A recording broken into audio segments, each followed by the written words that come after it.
ਸਤਿ ਸ਼੍ਰੀ ਅਕਾਲ ਜੀ। ਸਵਾਗਤ ਹੈ ਤੁਹਾਡਾ ਸਾਡੇ ਪਲੇਟਫਾਰਮ ਪਟਿਆਲਾ ਤੇ। ਜਿਵੇਂ ਕਿ ਤੁਸੀਂ ਥੰਬਨੇਲ ਵੀ ਦੇਖ ਲਿਆ ਹੋਊਗਾ ਕਿ ਲੇਬਰ ਇੰਸਪੈਕਟਰ ਦੀ ਟੈਸਟ ਸੀਰੀਜ਼ ਜਿਹੜੀ ਹੈ ਉਹ ਇੱਕ ਬੜੇ ਵਧੀਆ ਤਰੀਕੇ ਨਾਲ ਅਸੀਂ ਉਸ ਟੈਸਟ ਸੀਰੀਜ਼ ਨੂੰ ਕੰਡਕਟ ਕੀਤਾ ਹੈ। ਇਹਦੇ ਚ 35 ਟੈਸਟ ਸੀਰੀਜ਼ ਦੇ ਵਿੱਚ ਇਸ ਟੈਸਟ ਸੀਰੀਜ਼ ਚ 35 ਟੈਸਟ ਨੇ। ਸੋ ਜਿਹੜੇ ਵੀ ਬੱਚੇ ਫਿਲਿਮਸ ਦੇ ਜੁੜੇ ਹੋਏ ਆ, PSSB group B and C ਦੇ ਕੋਰਸ ਨਾਲ ਜੁੜੇ ਹੋਏ ਆ, ਉਹਨਾਂ ਸਾਰਿਆਂ ਦੇ ਜਾਂ IAS PCS ਪ੍ਰੀ ਕਮ ਮੇਨਸ ਦੇ ਕੋਰਸ ਨਾਲ ਜੁੜੇ ਹੋਏ ਆ, ਉਹਦੇ 'ਚ ਟੈਸਟ ਸੀ ਬਿਲਕੁਲ ਕੋਰਸ ਦਾ ਹੀ ਪਾਰਟ ਆ। ਸੋ ਜਿਹੜੇ ਬੱਚਿਆਂ ਨੇ ਸੈਪਰੇਟ ਵੀ ਇਹ ਸੀਨੀਅਰ ਅਸਿਸਟੈਂਟ ਤੇ ਲੇਬਰ ਇੰਸਪੈਕਟਰ ਦੀ ਟੈਸਟ ਸੀਰੀਜ਼ ਪਰਚੇਜ਼ ਕੀਤੀ ਆ, ਉਹਨਾਂ ਨੂੰ ਹਰ ਟੈਸਟ ਦੇ ਵੀਡੀਓ ਸੋਲਿਊਸ਼ਨ ਤੋਂ ਇਹ ਸਮਝ ਆ ਗਿਆ ਹੋਊਗਾ ਕਿ ਜਿੱਥੇ ਵੀ ਉਹਨਾਂ ਦੀਆਂ ਕਮੀਆਂ ਰਹੀਆਂ ਹੈ ਉਹ ਕਿਵੇਂ ਪੂਰੀਆਂ ਕਰਨੀਆਂ। ਇਸ ਟੈਸਟ ਸੀਰੀਜ਼ ਨੂੰ ਯੂਜ਼ ਕਰਨ ਦਾ ਸਭ ਤੋਂ ਬੈਸਟ ਤਰੀਕਾ ਕੀ ਆ, ਉਹ ਵੀ ਮੈਂ ਹਮੇਸ਼ਾ ਦੱਸਦਾ ਕਿ ਤੁਸੀਂ ਆਪਣੀ ਤਰੁਣ ਗੋਇਲ ਦੀ ਕਿਤਾਬ ਲਓ। ਠੀਕ ਹੈ, ਤੁਸੀਂ ਇਸ ਟੈਸਟ ਸੀਰੀਜ਼ ਨੂੰ ਓਪਨ ਕਰੋ, ਇਸ ਟੈਸਟ ਸੀਰੀਜ਼ ਦਾ ਸਿਲੇਬਸ ਦੇਖੋ। ਉਹਦੇ 'ਚ ਦੇਖੋ ਕਿ ਪੋਲਿਟੀ ਦੇ 3 ਜਾਂ 2 ਟੈਸਟ ਆ। ਤੁਸੀਂ ਉਹਨਾਂ ਦੋਵਾਂ ਟੈਸਟਾਂ ਨੂੰ ਕਰਨ ਤੋਂ ਪਹਿਲਾਂ ਜਿੱਥੋਂ ਵੀ ਤੁਸੀਂ ਪੋਲਿਟੀ ਪੜ੍ਹੀ ਆ, ਉਸ ਤੋਂ ਬਾਅਦ ਤੁਸੀਂ ਆਪਣੀ ਤਰੁਣ ਗੋਇਲ 'ਚੋਂ ਸਾਰੀ ਪੋਲਿਟੀ ਕੰਪਲੀਟ ਕਰਕੇ ਇਹਦੇ ਦੋਵੇਂ ਪੋਲਿਟੀ ਦੇ ਟੈਸਟ ਦਿਓ। ਫਿਰ ਮਾਡਰਨ ਹਿਸਟਰੀ, ਫਿਰ ਏਂਸ਼ੀਅੰਟ ਮੈਡੀਵਲ, ਫਿਰ ਹਰ ਇੱਕ ਸਬਜੈਕਟ ਤੁਸੀਂ ਤਰੁਣ ਗੋਇਲ 'ਚੋਂ ਤਿਆਰ ਕਰੋ। ਤੇ ਪਰਚਮ ਤੇ ਇੰਡੋਲੋਗਸ, ਇਹਨਾਂ ਦੋਵਾਂ ਸੋਰਸਾਂ ਨੂੰ ਯੂਜ਼ ਕਰੋ ਕਰੰਟ ਅਫੇਅਰਸ ਵਾਸਤੇ, ਕਿਉਂਕਿ ਅਸੀਂ ਕਰੰਟ ਅਫੇਅਰਸ ਦੇ ਟੈਸਟ ਵਿਦ ਵੀਡੀਓ ਸੋਲੂਸ਼ਨ ਜਨਵਰੀ ਫਰਵਰੀ ਦਾ ਅੱਡ ਪਾਇਆ, ਮਾਰਚ ਅਪ੍ਰੈਲ ਮਈ ਜੂਨ ਹਰ ਟੈਸਟ ਦੇ ਵਿੱਚ 50-50 ਸਵਾਲ ਆ। 50 ਸਵਾਲ ਜੇ ਇੱਕ ਸਬਜੈਕਟ ਦੇ 2 ਟੈਸਟ ਵੀ ਹੋਏ ਤਾਂ ਤੁਸੀਂ ਮੰਨ ਕੇ ਚੱਲੋ ਕਿ ਆਲਮੋਸਟ ਸਾਰੇ ਸਿਲੇਬਸ ਨੂੰ ਇੱਕ ਵਾਰੀ ਰਿਵਾਈਜ਼ ਕਰ ਲਿਆ ਜਾਂਦਾ ਹੈ ਤੇ ਵੀਡੀਓ ਸੋਲੂਸ਼ਨ ਦੇ ਥਰੂ ਡਿਸਕਸ਼ਨ ਹੋ ਜਾਂਦੀ ਹੈ, ਪਤਾ ਲੱਗ ਜਾਂਦਾ ਕਿ ਕਮੀ ਕਿੱਥੇ ਰਹਿ ਗਈ। ਬਸ ਇੱਕ ਗੱਲ ਬੜੀ ਕਲੀਅਰ ਤੁਸੀਂ ਯਾਦ ਰੱਖਿਓ ਕਿ ਤੁਸੀਂ ਜੇ ਮਾਸਟਰ ਕਲਾਸਿਸ ਪਟਿਆਲਾ ਦੇ ਜਦੋਂ ਤੁਸੀਂ ਇਹ ਦੋਵੇਂ ਕਿਤਾਬਾਂ ਕਰ ਲਈਆਂ, ਪੰਜਾਬੀ ਪੇਪਰ ਏ ਵਾਸਤੇ ਤੁਸੀਂ ਆ ਸਾਡੀ ਕਿਤਾਬ, ਤੇ ਆਪਣੀ ਇਲਮੇ ਪੰਜਾਬ ਤੁਸੀਂ ਪੰਜਾਬ ਜੀਕੇ ਵਾਸਤੇ ਵੀ ਆਰਡਰ ਕਰ ਸਕਦੇ ਹੋ। ਪੰਜਾਬੀ ਤੇ ਪੰਜਾਬ ਜੀਕੇ ਦੀਆਂ ਇਹ ਦੋਵੇਂ ਕਿਤਾਬਾਂ ਅੱਛੀਆਂ ਨੇ, ਮੀਨਸ ਸਾਡੀ ਆਪਣੇ ਪਲੇਟਫਾਰਮ ਦੀਆਂ ਕਿਤਾਬਾਂ ਹੈ, ਅਸੀਂ ਤਾਂ ਮਤਲਬ ਕਵਾਂਗੇ ਵਧੀਆ। ਬਟ ਹਾਂ, ਜਿਨ੍ਹਾਂ ਨੇ ਕਿਤਾਬ ਲਈ ਆ ਤੁਸੀਂ ਉਹਨਾਂ ਤੋਂ ਜ਼ਰੂਰ ਪੁੱਛੋ ਕਿ ਇਸ ਕਿਤਾਬ ਦਾ ਕੰਟੈਂਟ ਵਾਕਈ ਕੰਸਾਈਜ਼ਡ ਹੈ ਜਾਂ ਨਹੀਂ। ਠੀਕ ਹੈ, ਜਿਹੜੇ ਐਸਪੀਰੈਂਟਸ ਨੂੰ ਸਾਡੇ ਬਾਰੇ ਪਹਿਲਾਂ ਨਹੀਂ ਸੀ ਪਤਾ, ਉਹ ਸਾਡੇ ਕੋਰਸ ਦੇ ਵਿੱਚ ਜੁਆਇਨ ਕਰਨਾ ਚਾਹੁੰਦੇ ਆ, ਤਾਂ ਮੈਂ ਤੁਹਾਨੂੰ ਦੱਸਦਾ ਕਿ ਆਹ ਸਾਡਾ ਸਭ ਤੋਂ ਬੈਸਟ ਕੋਰਸ ਆ, Punjab group B and C ਇੱਥੇ ਮਿਲੂਗਾ। ਜਿਹੜੇ ਬੱਚੇ ਸਾਡੇ ਕਿਸੇ ਵੀ ਪੁਰਾਣੇ ਕੋਰਸ 'ਚ ਨੇ ਤੇ ਉਹ ਵੀ ਆਪਣਾ ਕੋਰਸ ਸ਼ਿਫਟ ਕਰਨਾ ਚਾਹੁੰਦੇ ਆ, ਉਹ ਨਵੰਬਰ 2024 ਸ਼ੁਰੂ ਹੋਣ ਵਾਲੇ ਪ੍ਰੀ ਕਮ ਮੇਨਸ ਜਾਂ PCS ਪ੍ਰੀਲਿਮਸ ਦੇ ਕੋਰਸ 'ਚ ਸ਼ਿਫਟ ਹੋਣਾ ਚਾਹੁੰਦੇ ਆ, ਤਾਂ ਉਹ ਆਪਣੀ ਜੋ ਵੀ ਸ਼ਿਫਟਿੰਗ ਪਾਲਿਸੀ ਆ ਉਹਦੇ ਤਹਿਤ ਉਹ ਆਪਣਾ ਸਾਰੇ ਦਾ ਸਾਰਾ ਕੋਰਸ ਜਿਹੜਾ ਹੈ ਉਹਨੂੰ ਸ਼ਿਫਟ ਕਰ ਸਕਦੇ ਆ। ਇਸ ਟੈਬ ਦੇ ਵਿੱਚ ਤੁਹਾਨੂੰ ਸਾਡੇ ਸਾਰੇ ਕੋਰਸ ਮਿਲ ਜਾਣਗੇ। IAS PCS ਨਾਲ ਸੰਬੰਧਿਤ ਇੰਗਲਿਸ਼ ਪੰਜਾਬੀ ਮੀਡੀਅਮ ਵਾਸਤੇ ਆਹ ਟੈਬ ਰਹੂਗੀ। ਠੀਕ ਹੈ, ਤੁਸੀਂ ਇੱਕ ਵਾਰੀ ਇਕੋਨਮੀ ਦੇ ਟੈਸਟ ਦੀ ਡਿਸਕਸ਼ਨ ਸੁਣੋ, ਤੁਹਾਨੂੰ ਸਮਝ ਆਵੇ ਕਿ ਕਿੱਥੇ ਤੁਹਾਡੀ ਇਕੋਨਮੀ 'ਚ ਕੋਈ ਕਮੀ ਰਹਿ ਗਈ। ਅਸੀਂ ਜਿਹੜੀ ਇਕੋਨਮੀ ਦੀ ਮੈਰਾਥਨ ਪੜ੍ਹਾਈ ਆ ਉਹਦੀ ਸਾਰੀ ਦੀ PDF ਟੈਲੀਗ੍ਰਾਮ ਚੈਨਲ ਤੇ ਸ਼ੇਅਰ ਕਰਤੀ ਆ। ਜੇ ਕਿਸੇ ਨੂੰ ਲੱਗਿਆ ਕਿ ਯਾਰ ਕਿਸੇ ਤਰੁਣ ਗੋਇਲ ਜਾਂ ਕਿਸੇ ਕਿਤਾਬ 'ਚ ਇਕੋਨਮੀ ਚੰਗੀ ਨਹੀਂ ਦਿੱਤੀ, ਇਕੋਨਮੀ ਚੰਗੀ ਇੰਗਲਿਸ਼ ਜਾਂ ਪੰਜਾਬੀ ਮੀਡੀਅਮ 'ਚ ਕਿੱਥੋਂ ਪੜ੍ਹੀਏ, ਤੁਸੀਂ ਹੁਣੇ ਹੀ ਮਾਸਟਰ ਕਲਾਸਿਸ ਪਟਿਆਲਾ ਦੇ ਟੈਲੀਗ੍ਰਾਮ ਚੈਨਲ ਤੇ ਜਾਓ। ਅਸੀਂ ਉੱਥੇ ਆਪਣੀ ਇੰਗਲਿਸ਼ ਤੇ ਪੰਜਾਬੀ ਮੀਡੀਅਮ ਦੀ ਇਕੋਨਮੀ ਦੀ ਮੈਰਾਥਨ ਦੀ PDF ਸ਼ੇਅਰ ਕਰ ਚੁੱਕੇ ਹਾਂ। Thank you.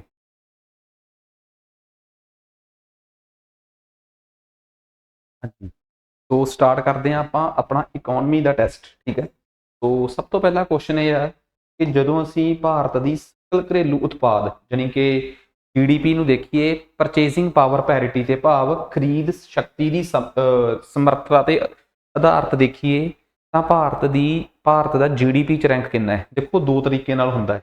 ਇੱਕ ਨੋਮੀਨਲ GDP ਦੇ ਵਿੱਚ ਭਾਰਤ ਦਾ ਰੈਂਕ, ਉਹ ਤੁਸੀਂ ਦੱਸੋਗੇ ਮੈਨੂੰ, ਤੇ ਇੱਕ ਭਾਰਤ ਦਾ ਪਰਚੇਸਿੰਗ ਪਾਵਰ ਪੈਰਿਟੀ ਦੇ ਹਿਸਾਬ ਨਾਲ। ਮੀਨਸ ਜੇਕਰ ਅਮਰੀਕਾ ਦੇ ਵਿੱਚ ਤੇਲ $3 ਦਾ ਹੈ ਤੇ ਇੰਡੀਆ 'ਚੋਂ ਤੇਲ $60 ਦਾ ਹੈ, ਤਾਂ ਇਹਦਾ ਮਤਲਬ $3 ਤੇ $60 ਬਰਾਬਰ ਕਰਕੇ $1 $20 ਦਾ ਬਣ ਗਿਆ ਪਰਚੇਸਿੰਗ ਪਾਵਰ ਪੈਰਿਟੀ ਦੇ ਹਿਸਾਬ ਨਾਲ। ਸਿਰਫ ਇੱਕ ਚੀਜ਼ ਨਹੀਂ ਦੇਖੀ ਦੀ, ਸਾਰੀਆਂ ਵਸਤੂਆਂ ਨੂੰ ਕਾਊਂਟ ਕਰਨ ਤੋਂ ਬਾਅਦ ਡਾਲਰ ਤੇ ਰੁਪਈਏ ਦੀ ਵੈਲਿਊ ਕੱਢੀ ਦੀ ਹੈ। ਇਹਨੂੰ ਕਹਿੰਦੇ ਆ ਪਰਚੇਸਿੰਗ ਪਾਵਰ ਪੈਰਿਟੀ। ਪਰ ਜਦੋਂ ਹੋਰ ਵੀ ਸਾਰੇ ਇਨਫਲੇਸ਼ਨ ਤੋਂ ਲੈ ਕੇ ਸਾਰੇ ਫੈਕਟਰਸ ਕਾਊਂਟ ਕਰ ਲਈਏ, ਦੇਸ਼ ਦੀ ਅਰਥ ਵਿਵਸਥਾ ਦੀ ਮਜ਼ਬੂਤੀ ਵੀ ਕਾਊਂਟ ਕਰ ਲਈਏ, ਫਿਰ ਉਹ ਨੋਮੀਨਲ GDP ਹੋ ਜਾਂਦੀ ਆ। ਸੋ ਪਰਚੇਸਿੰਗ ਪਾਵਰ ਪੈਰਿਟੀ ਦੇ ਹਿਸਾਬ ਨਾਲ ਚਾਈਨਾ ਤੇ USA ਤੋਂ ਬਾਅਦ ਇੰਡੀਆ 3ਜੇ ਨੰਬਰ ਦੀ ਸਭ ਤੋਂ ਵੱਡੀ ਅਰਥ ਵਿਵਸਥਾ ਹੈ। ਸੋ ਸਭ ਤੋਂ ਪਹਿਲਾਂ ਤਾਂ ਇਹ ਗੱਲ ਕਲੀਅਰ ਹੋ ਗਈ। ਸੋ ਨੋਮੀਨਲ ਵਾਲਾ ਵੀ ਪਤਾ ਕਰ ਲਿਓ, ਦੋਵਾਂ ਪ੍ਰਕਾਰ ਦੀ GDP ਦੇ ਵਿੱਚ ਕੀ ਫਰਕ ਆ, ਇਹ ਵੀ ਹੁਣ ਤੁਹਾਨੂੰ ਪਤਾ ਹੋਣਾ ਚਾਹੀਦਾ ਹੈ। ਸੋ ਨੈਕਸਟ ਅਗਲਾ ਕੁਐਸਚਨ ਆ ਗਿਆ national startup advisory council, most important. Bharat ਦੇ ਵਿੱਚ ਜਿੰਨੇ ਵੀ ਸ਼ੁਰੂਆਤੀ ਕਾਰੋਬਾਰ ਨੇ, ਸਟਾਰਟਅਪਸ ਹੁੰਦੇ ਆ, ਉਹਨਾਂ ਨੂੰ ਪ੍ਰਮੋਟ ਕਰਨ ਵਾਸਤੇ ਮਿਨਿਸਟਰੀ ਆਫ ਕਮਰਸ ਜਿਹੜਾ ਵਣਜ ਵਿਭਾਗ ਮੰਤਰਾਲਾ ਹੈ, ਉਹਦੇ ਤਹਿਤ department of promotion of industry and internal trade, ਦੋ ਡਿਪਾਰਟਮੈਂਟ ਕੰਮ ਕਰਦੇ ਉਹਦੇ ਅੰਦਰ ਵੀ, ਇੱਕ DPIIT ਤੇ ਇੱਕ department of commerce. So DPIIT basically ਇਸ ਚੀਜ਼ ਨਾਲ ਡੀਲ ਕਰਦਾ ਹੈ ਤੇ ਜਿਹੜਾ ਵੀ ਸਾਡੀ ਦੇਸ਼ ਦੀ ਨੈਸ਼ਨਲ ਸਟਾਰਟਅਪ ਐਡਵਾਈਜ਼ਰੀ ਕਾਉਂਸਲ ਆ, ਉਹਦਾ ਮੁਖੀ ਕੌਣ ਹੁੰਦਾ ਹੈ? ਜਿਹੜਾ ਵੀ ਸਾਡਾ ਕਾਮਰਸ ਐਂਡ ਇੰਡਸਟਰੀ ਮਿਨਿਸਟਰ ਹੋਊਗਾ, ਉਹੀ ਐਕਸ ਆਫੀਸ਼ੋ ਇੰਚਾਰਜ ਹੋਊਗਾ ਇਹਦਾ। ਸੋ NCAC ਗਰੁੱਪ B ਦੇ ਪੇਪਰਾਂ ਦੇ ਵਿੱਚ ਦਸੰਬਰ 2022 ਦੇ ਇੱਕ ਪੇਪਰ ਦੇ ਵਿੱਚ ਸਵਾਲ ਆ ਚੁੱਕਿਆ ਹੈ। ਸੋ ਇਸ ਸਵਾਲ ਤੇ ਫੋਕਸ ਕਰਿਓ, ਬੜਾ ਇੰਪੋਰਟੈਂਟ ਕੁਐਸਚਨ ਆ। ਨੈਕਸਟ ਉਸ ਤੋਂ ਬਾਅਦ ਆ ਗਿਆ ਜੀ ਤੀਸਰਾ ਸਵਾਲ। ਭਾਰਤ ਦੇ ਵਿੱਚ ਕਹਿੰਦੇ ਜਿਹੜੀਆਂ ਸਬਸਿਡੀਜ਼ ਮਿਲਦੀਆਂ, ਰਿਆਇਤਾਂ ਮਿਲਦੀਆਂ, ਇਹਨਾਂ ਰਿਆਇਤਾਂ 'ਚ ਸਭ ਤੋਂ ਵੱਡੀ ਰਿਆਇਤ ਕਿਹੜੀ ਆ? ਸਭ ਤੋਂ ਵੱਡੀ ਰਿਆਇਤ ਹੈਗੀ ਹੈ ਜੀ ਫੂਡ ਸਬਸਿਡੀ। ਫੂਡ ਸਬਸਿਡੀ ਤੋਂ ਬਾਅਦ ਦੂਜੀ ਮਿਲਣ ਵਾਲੀ ਰਿਆਇਤ ਆ ਸਾਨੂੰ ਫਰਟੀਲਾਈਜ਼ਰਸ ਤੇ ਸਭ ਤੋਂ ਘੱਟ ਰਿਆਇਤ ਸਾਨੂੰ ਮਿਲਦੀ ਆ ਪੈਟਰੋਲੀਅਮ ਤੇ, ਕਿਉਂਕਿ ਇਹਦੇ ਤੋਂ ਤੇ ਆਲਮੋਸਟ ਸਬਸਿਡੀਜ਼ ਨੂੰ ਹੁਣ ਖਤਮ ਕਰਨ ਵਾਲੇ ਪਾਸੇ ਨੂੰ ਹੀ ਦੇਸ਼ ਤੁਰ ਪਿਆ ਹੈ। ਸਭ ਤੋਂ ਵੱਧ ਰਿਆਇਤ ਸਾਨੂੰ ਫੂਡ ਸਬਸਿਡੀ ਤੇ ਮਿਲਦੀ ਆ, ਦੂਜੇ ਨੰਬਰ ਤੇ ਸਾਨੂੰ ਖਾਦਾਂ ਤੇ ਮਿਲਦੀ ਆ, ਤੀਜੇ ਨੰਬਰ ਤੇ ਸਾਨੂੰ ਪੈਟਰੋਲੀਅਮ ਪਦਾਰਥਾਂ ਤੇ ਮਿਲਣ ਵਾਲੀ ਜਿਹੜੀ ਰਿਆਇਤ ਆ, ਸਬਸਿਡੀ ਆ, ਉਹ ਆ। ਠੀਕ ਆ। ਨੈਕਸਟ ਉਸ ਤੋਂ ਬਾਅਦ ਅੱਗੇ ਆ ਗਿਆ ਭਾਰਤ ਦੇ ਰਿਜ਼ਰਵ ਬੈਂਕ ਦੇ ਸੰਦਰਭ ਦੇ ਵਿੱਚ ਇੱਕ ਸ਼ਬਦ ਆ ਜੀ ਮਿਨੀਮਮ ਰਿਜ਼ਰਵ ਸਿਸਟਮ। ਇਹ ਕੀ ਹੁੰਦਾ ਹੈ? ਕਹਿੰਦੇ ਮਿਨੀਮਮ ਰਿਜ਼ਰਵ ਸਿਸਟਮ ਦੀ ਐਗਜ਼ੈਕਟ ਡੈਫੀਨੇਸ਼ਨ, ਪਹਿਲੀ ਡੈਫੀਨੇਸ਼ਨ ਕਹਿੰਦੇ ਉਹ ਵਾਲਾ ਕੈਸ਼ ਜਿਹੜਾ ਹਰ ਬੈਂਕ ਨੂੰ ਆਪਣੇ ਕੋਲ ਰਿਜ਼ਰਵ ਕਰਕੇ ਰੱਖਣਾ ਪੈਂਦਾ ਹੈ। ਯਾਰ ਇਹ ਤਾਂ ਬਿਲਕੁਲ ਗਲਤ ਆ। ਇਹ ਤਾਂ ਕੈਸ਼ ਰਿਜ਼ਰਵ ਰੇਸ਼ੋ ਦੀ ਡੈਫੀਨੇਸ਼ਨ ਆ, ਇਹਨਾਂ ਨੂੰ ਪਤਾ ਹੈ ਕਿ ਕੈਸ਼ ਰਿਜ਼ਰਵ ਰੇਸ਼ੋ ਕੀ ਹੁੰਦਾ ਹੈ। ਦੂਜਾ ਉਹ ਮਿਨੀਮਮ ਡਿਪੋਜ਼ਿਟ ਜਿਹੜਾ ਸ਼ਡਿਊਲਡ ਬੈਂਕ ਨੂੰ ਆਪਣੇ ਕੋਲ ਗਵਰਨਮੈਂਟ ਦੀਆਂ ਸਿਕਿਉਰਿਟੀਆਂ ਦੇ ਰੂਪ 'ਚ ਰੱਖਣਾ ਪੈਂਦਾ ਹੈ। ਯਾਰ ਇਹ ਤਾਂ ਗਲਤ ਆ, ਇਹ ਤਾਂ ਸਟੈਚੂਟਰੀ ਲਿਕੁਇਡਿਟੀ ਰੇਸ਼ੋ ਦੀ ਡੈਫੀਨੇਸ਼ਨ ਆ। ਤੀਜਾ ਦਾ minimum amount of RBI has to lending to the government. ਇਹ ਤਾਂ ਇਹੋ ਜਿਹੀ ਕੋਈ ਚੀਜ਼ ਹੈ ਹੀ ਨਹੀਂ ਕਿ ਘੱਟੋ ਘੱਟ ਕੋਈ ਅਮਾਊਂਟ ਜਿਹੜੀ RBI ਨੂੰ ਸਟੇਟ ਗਵਰਨਮੈਂਟਸ ਨੂੰ ਰੱਖਣ ਵਾਸਤੇ ਦੇਣੀ ਪੈਂਦੀ ਹੈ। ਬੈਂਕ ਸਾਡੇ ਦੇਸ਼ ਦਾ ਰਾਸ਼ਟਰੀ ਬੈਂਕ ਜਿਹੜਾ ਸਰਕਾਰਾਂ ਨੂੰ ਲੋਨ ਦਿੰਦਾ ਹੈ, ਉਹਨੂੰ ਕਹਿੰਦੇ ਆ ਵੇ ਐਂਡ ਮੀਨ ਐਡਵਾਂਸ, ਪੇਸ਼ਗੀਆਂ। ਸੋ ਇਹ ਬਹੁਤ ਇੰਪੋਰਟੈਂਟ ਆ। ਇਹ ਹੁੰਦਾ ਹੈ ਕਿ ਮਿਨੀਮਮ ਰਿਜ਼ਰਵ ਦਾ ਮਤਲਬ ਆ RBI ਨੂੰ ਘੱਟੋ ਘੱਟ ਕਿੰਨਾ 골ਡ ਦੇ ਰੂਪ 'ਚ ਤੇ ਫੋਰਨ ਕਰੰਸੀ ਦੇ ਰੂਪ ਦੇ ਵਿੱਚ ਆਪਣੇ ਕੋਲ ਰੱਖਣਾ ਪਊਗਾ ਤਾਂ ਕਿ ਉਹਦੇ ਅਗੇਂਸਟ ਨੋਟ ਛਾਪ ਸਕੇ। ਉਹਨੂੰ ਕਹਿੰਦੇ ਆ ਮਿਨੀਮਮ ਰਿਜ਼ਰਵ। ਮੈਂ way and mean advance, SLR, CRR ਤੇ ਇੱਕ ਮੈਂ ਮਿਨੀਮਮ ਰਿਜ਼ਰਵ, ਚਾਰਾਂ ਦੀ 2025 ਦੇ 24 ਦੇ ਐਂਡ ਤੇ 25 ਦੀ ਸ਼ੁਰੂਆਤ ਦੇ ਵਿੱਚ ਕੀ ਕਰੰਟ ਵੈਲਿਊ ਇਸ ਟਾਈਮ ਐਗਜ਼ਿਸਟ ਕਰਦੀ ਆ, ਇਹ ਤੁਸੀਂ ਆਪ ਨੋਟ ਕਰ ਲਿਓ ਹੁਣ, ਕਿਉਂਕਿ ਇਹ ਵੀ ਪੇਪਰ 'ਚ ਆ ਸਕਦਾ ਹੈ ਕਰੰਟ ਨਾਲ ਰਿਲੇਟ ਕਰਕੇ। ਨੈਕਸਟ ਅਗਲਾ ਸਵਾਲ, ਜਿੰਨੇ ਵੀ ਇਨਵੈਸਟਰ ਯਾਨੀ ਕਿ ਨਿਵੇਸ਼ਕ ਹੁੰਦੇ ਆ, ਉਹ ਕਈ ਵਾਰੀ ਸ਼ੁਰੂਆਤੀ ਕੰਪਨੀਆਂ ਨੂੰ, ਸਟਾਰਟਅਪਸ ਨੂੰ ਜਾਂ ਛੋਟੇ ਬਿਜ਼ਨਸਮੈਨਾਂ ਨੂੰ ਇੱਕ ਮਤਲਬ ਕਿ ਉਹਨਾਂ ਦੀ ਗਰੋਥ ਵਾਸਤੇ ਇਨਵੈਸਟਮੈਂਟ ਬੈਂਕ ਦੇ ਤੌਰ ਤੇ ਕੰਮ ਕਰਦੇ ਆ। ਉਹ ਸਿਰਫ ਉਹਨਾਂ ਨੂੰ ਮੋਨਿਟਰੀ ਪੈਸਾ ਨਹੀਂ ਦਿੰਦੇ, ਉਹਦੇ ਨਾਲ ਨਾਲ ਉਹ ਉਹਨਾਂ ਨੂੰ ਟੈਕਨੀਕਲ ਤੇ ਮੈਨੇਜਰੀਕਲ ਐਕਸਪਰਟਿਜ਼ ਵੀ ਦਿੰਦੀ। ਉਹਨੂੰ ਕੀ ਕਹਿੰਦੇ ਆ? ਦੇਖੋ, ਜੇ ਤਾਂ ਕੋਈ ਨਿਵੇਸ਼ਕ, ਕੋਈ ਇਨਵੈਸਟਰ ਤੁਹਾਨੂੰ ਬਿਨਾਂ ਸੋਚੇ ਕਹਿ ਦੇ ਕਿ ਆਹ ਚੱਕ ਪੈਸਾ, ਮੈਨੂੰ ਤੇਰੇ ਤੇ ਵਿਸ਼ਵਾਸ ਬਹੁਤ ਆ, ਉਹਨੂੰ ਕਵਾਂਗੇ ਐਂਜਲ ਇਨਵੈਸਟਮੈਂਟ। ਪਰ ਜੇਕਰ ਉਹ ਇਨਵੈਸਟਮੈਂਟ ਤੁਹਾਨੂੰ ਇੱਕ ਬੈਂਕ ਦੇ ਰੂਪ ਦੇ ਵਿੱਚ ਤੁਹਾਨੂੰ ਟੈਕਨੀਕਲ ਸਪੋਰਟ ਵੀ ਦੇ ਰਿਹਾ ਹੈ, ਮੈਨੇਜਰੀਕਲ ਸਪੋਰਟ ਵੀ ਦੇ ਰਿਹਾ ਹੈ, ਤੁਹਾਡੇ ਕੰਮ ਨੂੰ ਦੇਖ ਕੇ ਦੇ ਰਿਹਾ ਹੈ, ਉਹਨੂੰ ਕਹਿੰਦੇ ਆ ਵੈਂਚਰ ਕੈਪੀਟਲਿਸਟ। ਠੀਕ ਆ ਨਾ? ਸੋ ਵੈਂਚਰ ਕੈਪੀਟਲ ਤੇ ਐਂਜਲ ਇਨਵੈਸਟਮੈਂਟ ਆਲਮੋਸਟ ਨੇੜੇ ਨੇੜੇ ਦੀਆਂ ਟਰਮਾਂ ਹੈ, ਬਟ ਉਮੀਦ ਕਰਦਾ ਕਿ ਤੁਹਾਨੂੰ ਇਹਨਾਂ ਦੋਵਾਂ ਟਰਮਾਂ ਦੇ ਵਿੱਚ ਸਮਝ ਆ ਗਿਆ ਹੋਊਗਾ। ਨੈਕਸਟ ਉਸ ਤੋਂ ਬਾਅਦ ਅਗਲਾ ਸਵਾਲ ਕਹਿੰਦੇ ਆ OPEC ਕੰਟਰੀਜ਼। ਤੁਹਾਨੂੰ ਪਤਾ ਹੋਣਾ ਚਾਹੀਦਾ ਹੈ ਕਿ OPEC ਕੰਟਰੀ ਦੁਨੀਆ ਦੇ ਤੇਲ ਐਕਸਪੋਰਟ ਕਰਨ ਵਾਲੇ, ਨਿਰਯਾਤ ਕਰਨ ਵਾਲੇ ਦੇਸ਼ਾਂ ਦਾ ਇੱਕ ਗਰੁੱਪ ਆ। ਕਿਉਂਕਿ ਇੰਡੀਆ ਤਾਂ ਨਿਰਯਾਤ ਕਰਨ ਵਾਲੇ ਦੇਸ਼ਾਂ 'ਚ ਆਉਂਦਾ ਨਹੀਂ, ਇੰਡੀਆ ਦੀ ਤਾਂ ਬਹੁਤ ਹੀ ਦਰਾਮਦੀ ਹੁੰਦੀ ਹੈ, ਇੰਪੋਰਟ ਹੁੰਦਾ ਹੈ, ਆਯਾਤ ਹੁੰਦਾ ਹੈ ਜ਼ਿਆਦਾ। ਠੀਕ ਆ ਨਾ?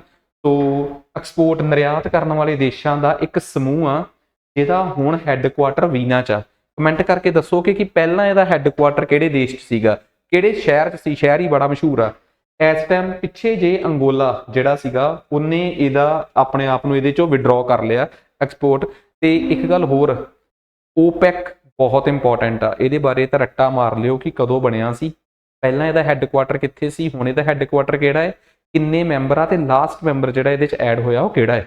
ਠੀਕ ਆ? ਸੋ ਇਹ ਬਹੁਤ ਇੰਪੋਰਟੈਂਟ ਆ OPEC ਕੰਟਰੀਜ਼ ਬਾਰੇ। ਸੋ ਦੇਖੋ, ਨਾਲ ਨਾਲ ਮੈਂ ਦੱਸੀ ਜਾਂਦਾ ਕਿ ਕਿਹੜੀ ਕਿਹੜੀ ਚੀਜ਼ ਨੂੰ ਤੁਹਾਨੂੰ ਨਾਲ ਨਾਲ ਕਰਨਾ ਪਊਗਾ। ਪ੍ਰਾਇੋਰਟੀ ਸੈਕਟਰ ਲੈਂਡਿੰਗ ਇਹ ਬਹੁਤ ਇੰਪੋਰਟੈਂਟ ਹੁੰਦੀ ਆ। ਤਰਜੀਹ ਆਧਾਰਿਤ ਕਰਜ਼ਾ, ਹੁਣ ਤੁਹਾਨੂੰ ਸਭ ਨੂੰ ਪਤਾ ਹੈ ਕਿ ਹਰ ਬੈਂਕ ਨੂੰ ਆਪਣੇ ਕੋਲ ਜਿੰਨਾ ਉਹਦੇ ਕੋਲ ਪੈਸਾ ਲੋਨ ਦੇਣ ਵਾਸਤੇ ਬਚਦਾ ਹੈ, ਠੀਕ ਹੈ ਨਾ, ਜਿਹਨੂੰ ਆਪਾਂ ਕਹਿ ਦਿੰਦੇ ਆ ਕਿ ਐਡਜਸਟਡ ਪੈਸਾ, ਜੋ ਵੀ ਇੱਕ ਬੈਂਕ ਕੋਲ ਐਡਜਸਟ ਹੋਣ ਤੋਂ ਬਾਅਦ CRR SLR ਬਾਹਰ ਕੱਢਣ ਤੋਂ ਬਾਅਦ ਜੋ ਪੈਸਾ ਬਚਦਾ ਹੈ ਉਹਦਾ ਤਕਰੀਬਨ 40%, ਕਈ ਬੈਂਕਾਂ ਨੂੰ 40%, ਕਈ ਬੈਂਕਾਂ ਨੂੰ 75% ਜਿਹੜਾ ਹੈ ਤਰਜੀਹ ਦੇ ਆਧਾਰ ਤੇ ਪ੍ਰਾਇੋਰਟੀ ਸੈਕਟਰ ਲੈਂਡਿੰਗ ਨੂੰ ਦੇਣਾ ਪੈਂਦਾ ਹੈ।